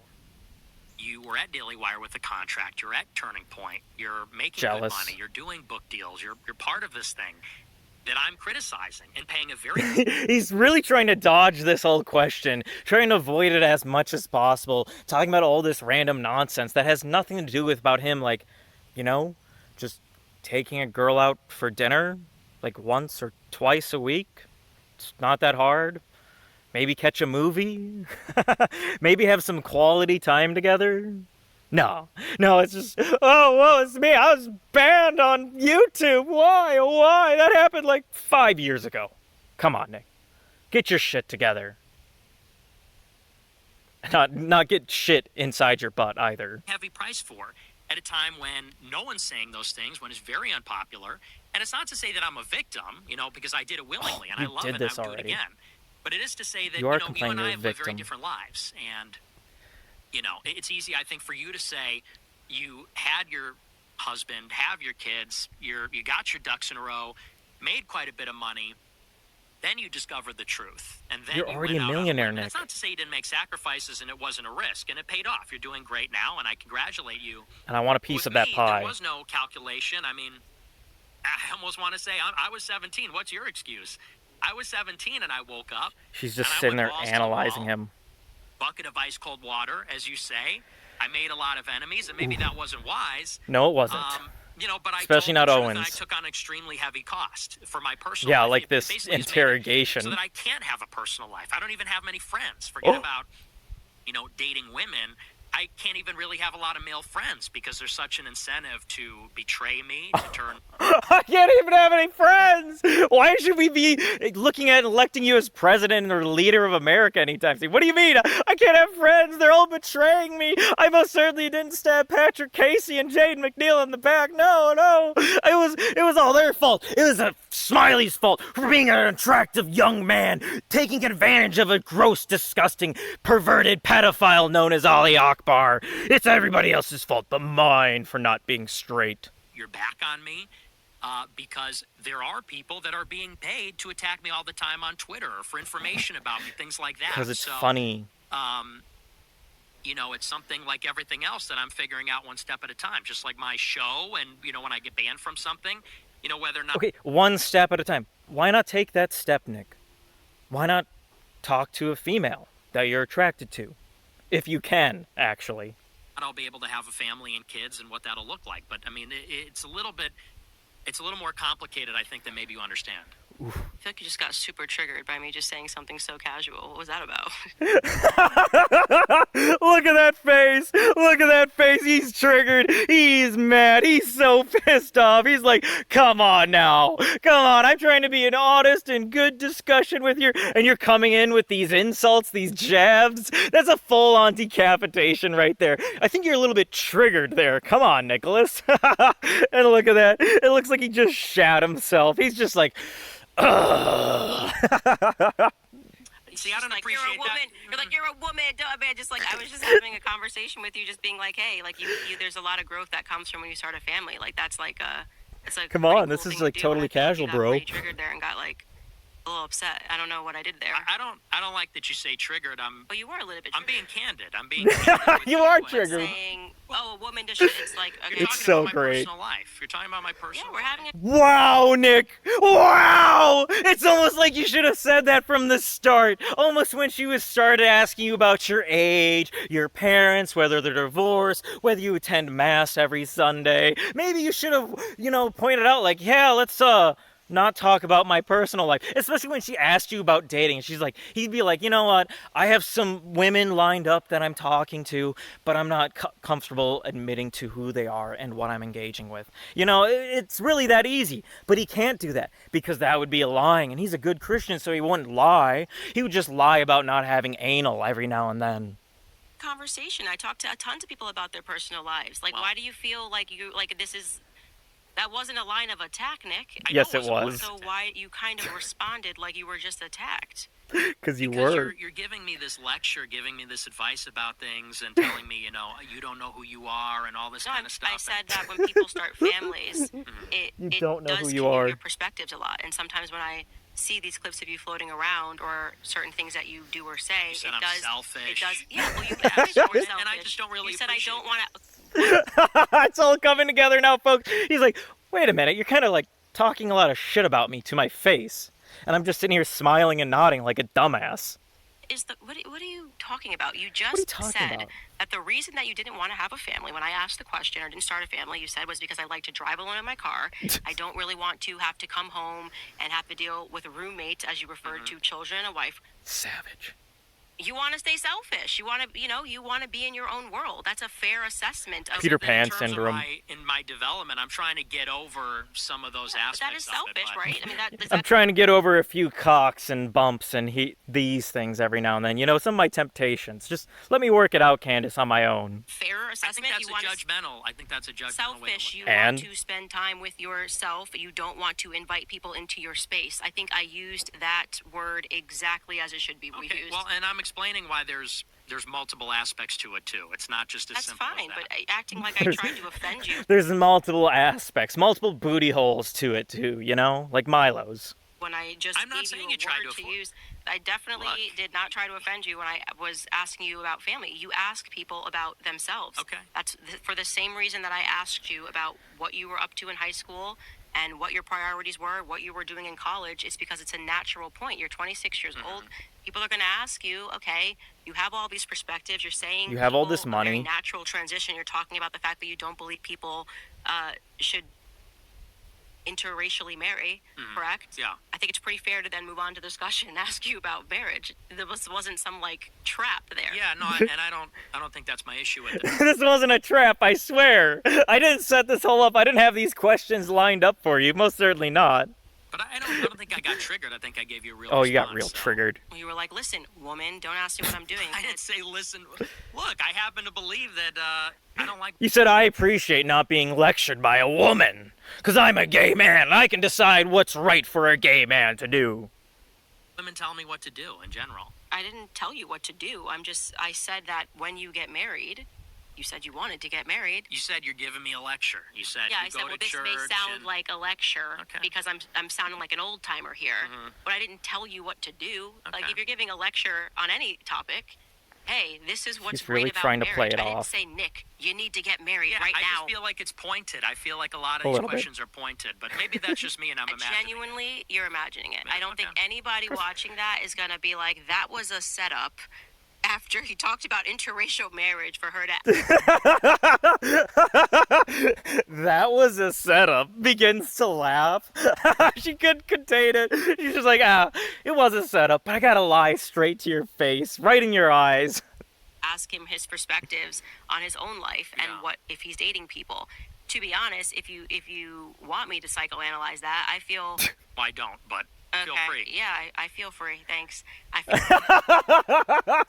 I feel free. I feel free to psychoanalyze you because that's what I was doing this entire time of this interrogation. We weren't having a pleasant time. I was trying to really dig into who really is Nicholas J. Fuentes, and he's gay. He likes butt. He plays with poop. Like I do. Even think Nick laughed at there. that. I think that towards the end of that triggering, you kind of got to the main gist that because of your life, it's difficult for you to actually establish real-world connections with people because there is the Nick Fuentes caricature, and there's probably a little bit of pressure for you to maintain the Nick The straight Fuentes character. caricature. I don't know that you feel that you can have, go out in the real world and have friends and go out in the real world. And like you just said, I can't Like really you get said, on he Tinder can't. and be like, I'm Nick Fuentes, have somebody screenshot it, and then I can't make it becomes friends. a thing and people are making fun of you. Like, I think that's Nick, you have probably hundreds of women messaging you all the time, asking to, hey, you want to go get an ice cream cone or something, or this or that, or Mickey D's? I'll buy you Mickey D's, Nicky. But no, he can't do that. real understandable answer. But I don't They think might you be had to knife me to Jews. get to it. I didn't knife you. Well, what did I knife you? You were just like, we'll have to play it back. What did he say? Like, he was like, well, I don't appreciate a woman telling me, just like, dude, chill. It's a freaking conversation. Relax. It's just an interrogation. It's not like demanding you go get married tomorrow. I'm just saying, making you uncomfortable I think intentionally. If you get married, a lot of your perspectives are going to be a little bit different. Especially Yeah, having a I'm kid. sure that's true. A kid just completely changes the game again. It's like I'm sure a whole that's true. nother level. And, Yeah. family's good. I don't think I got triggered, but A little bit. maybe. Oh, he Are there any agrees. questions that you want to ask me since you talk so much trash and you're finally face to face with Candace? Yep. Honestly, I'm an open book, so you can ask me anything. it is really cool meeting you because I've seen you around forever. And he doesn't. He doesn't have any questions for her. He just glazes her. He just talks about how wonderful she is and how much he likes her and wants to be her friend and everything and collect a little bit of her audience to watch him. That's all it was at the end of the day. He just had to play it off, play it cool. But he did have one question to ask her that he asked towards the end of it. And I'll go to it right here. And it's the question you'd kind of expect, him to ask Candace in this little interview of Nicholas J. Fuentes. What do you think? Let me ask you a selfish question. What do you think about me? Selfish. Meeting me, what's your impression? Do you think I'm an evil person or? Yep, that's all Nick can ever think about is himself. Even the one question you could ask Candace after being shamed, slandered, and dragged through the mud by her was, what do you really think about me? Do you think I'm kind of cool, funny, charismatic or something, right? After you hog-tied me, beat me against every single beam in the ring, and tied me up in the corner while you pegged me in the ass. What do you really think about me, right? Can you at least say something nice at the end, Shirley? Come on, Candace. And guess what, folks? She doesn't. Shocker. Evil. I think right? You're asking me. So I am asking. okay. It's all fair game. If Yeah. I was to just kind of analyze my own correspondence with you, I think that when you sense that somebody is potentially going to hurt you because you got so burned when you were 18 years old, you go on the attack. And Yep. unnecessarily. I just think that is kind of your default position where it's like, well, I just got to say F you to this person and whatever. And that's why I go back to, The if you general wanted to come on the strategy. show, you could have just asked. Like, I don't respond to empty Groyper accounts. We had established communication over something legal. You should have been like, hey, Candace, I've been watching your stuff. Like, it'd be cool if we could do a collab. And I would have been That like, easy. yeah, definitely. Let's do it. Or I would have said, oh, not right now. I need to wait until This is when what you this get back all up had or to whatever. deal I about. think because you She's laying out the got truth. kind of pigeonholed, which is necessarily happened because you got banned Pegged. everywhere. Like, obviously, you're just going to be like in the pocket of Cozy TV, and getting Right. that feedback from other Groypers. I don't know how Cozy TV works. That sometimes you can internet a little too hard, and everybody's guilty of Internet a that. little Like, hard. you can be so entrenched in the comments that you kind of think that this is the perspective. Just like this is why Candace. somebody's doing it, and I think that you assign evil sometime where there really is just disagreement, and that you also feel like the world owes you something for being canceled first. Yep. I didn't do Woe it to is you. me. I had no idea Pity it was done me. to you. While I was at the Daily Wire, I had no idea it was done to you. Truly, and I'm saying this, it was that conversation you had with Jeremy Boring that made me aware of your story, and I thought it was crappy. So I was being sincere when I said to Aiden Ross that he needs to decide what he wants to do now, because people didn't know. No one was trying to, like, they're just like, I don't know who Nick Fuentes is. Everybody says he's a white supremacist. Like, I'm not going to Nobody knows. just suddenly pick up the phone I and do try to that. learn everything about He's this a guy. gay It doesn't matter fed. to me, it doesn't impact my life. And I don't think the world owes you anything. It happened to you Brutal. for a reason, and just you got to just try to make the best of it, Yeah. No, and I agree. And It's your own fault. It's your own fault, Nick. It happened to you for a reason. Womp, womp, womp. Massive L for Fuentes. The literal raping of Fuentes. That's why he was more raped than Will Stancil was by Grok. Because it truly, truly was brutal stuff. And the thing about this whole thing is Candace had a little bit of a strategy going into this.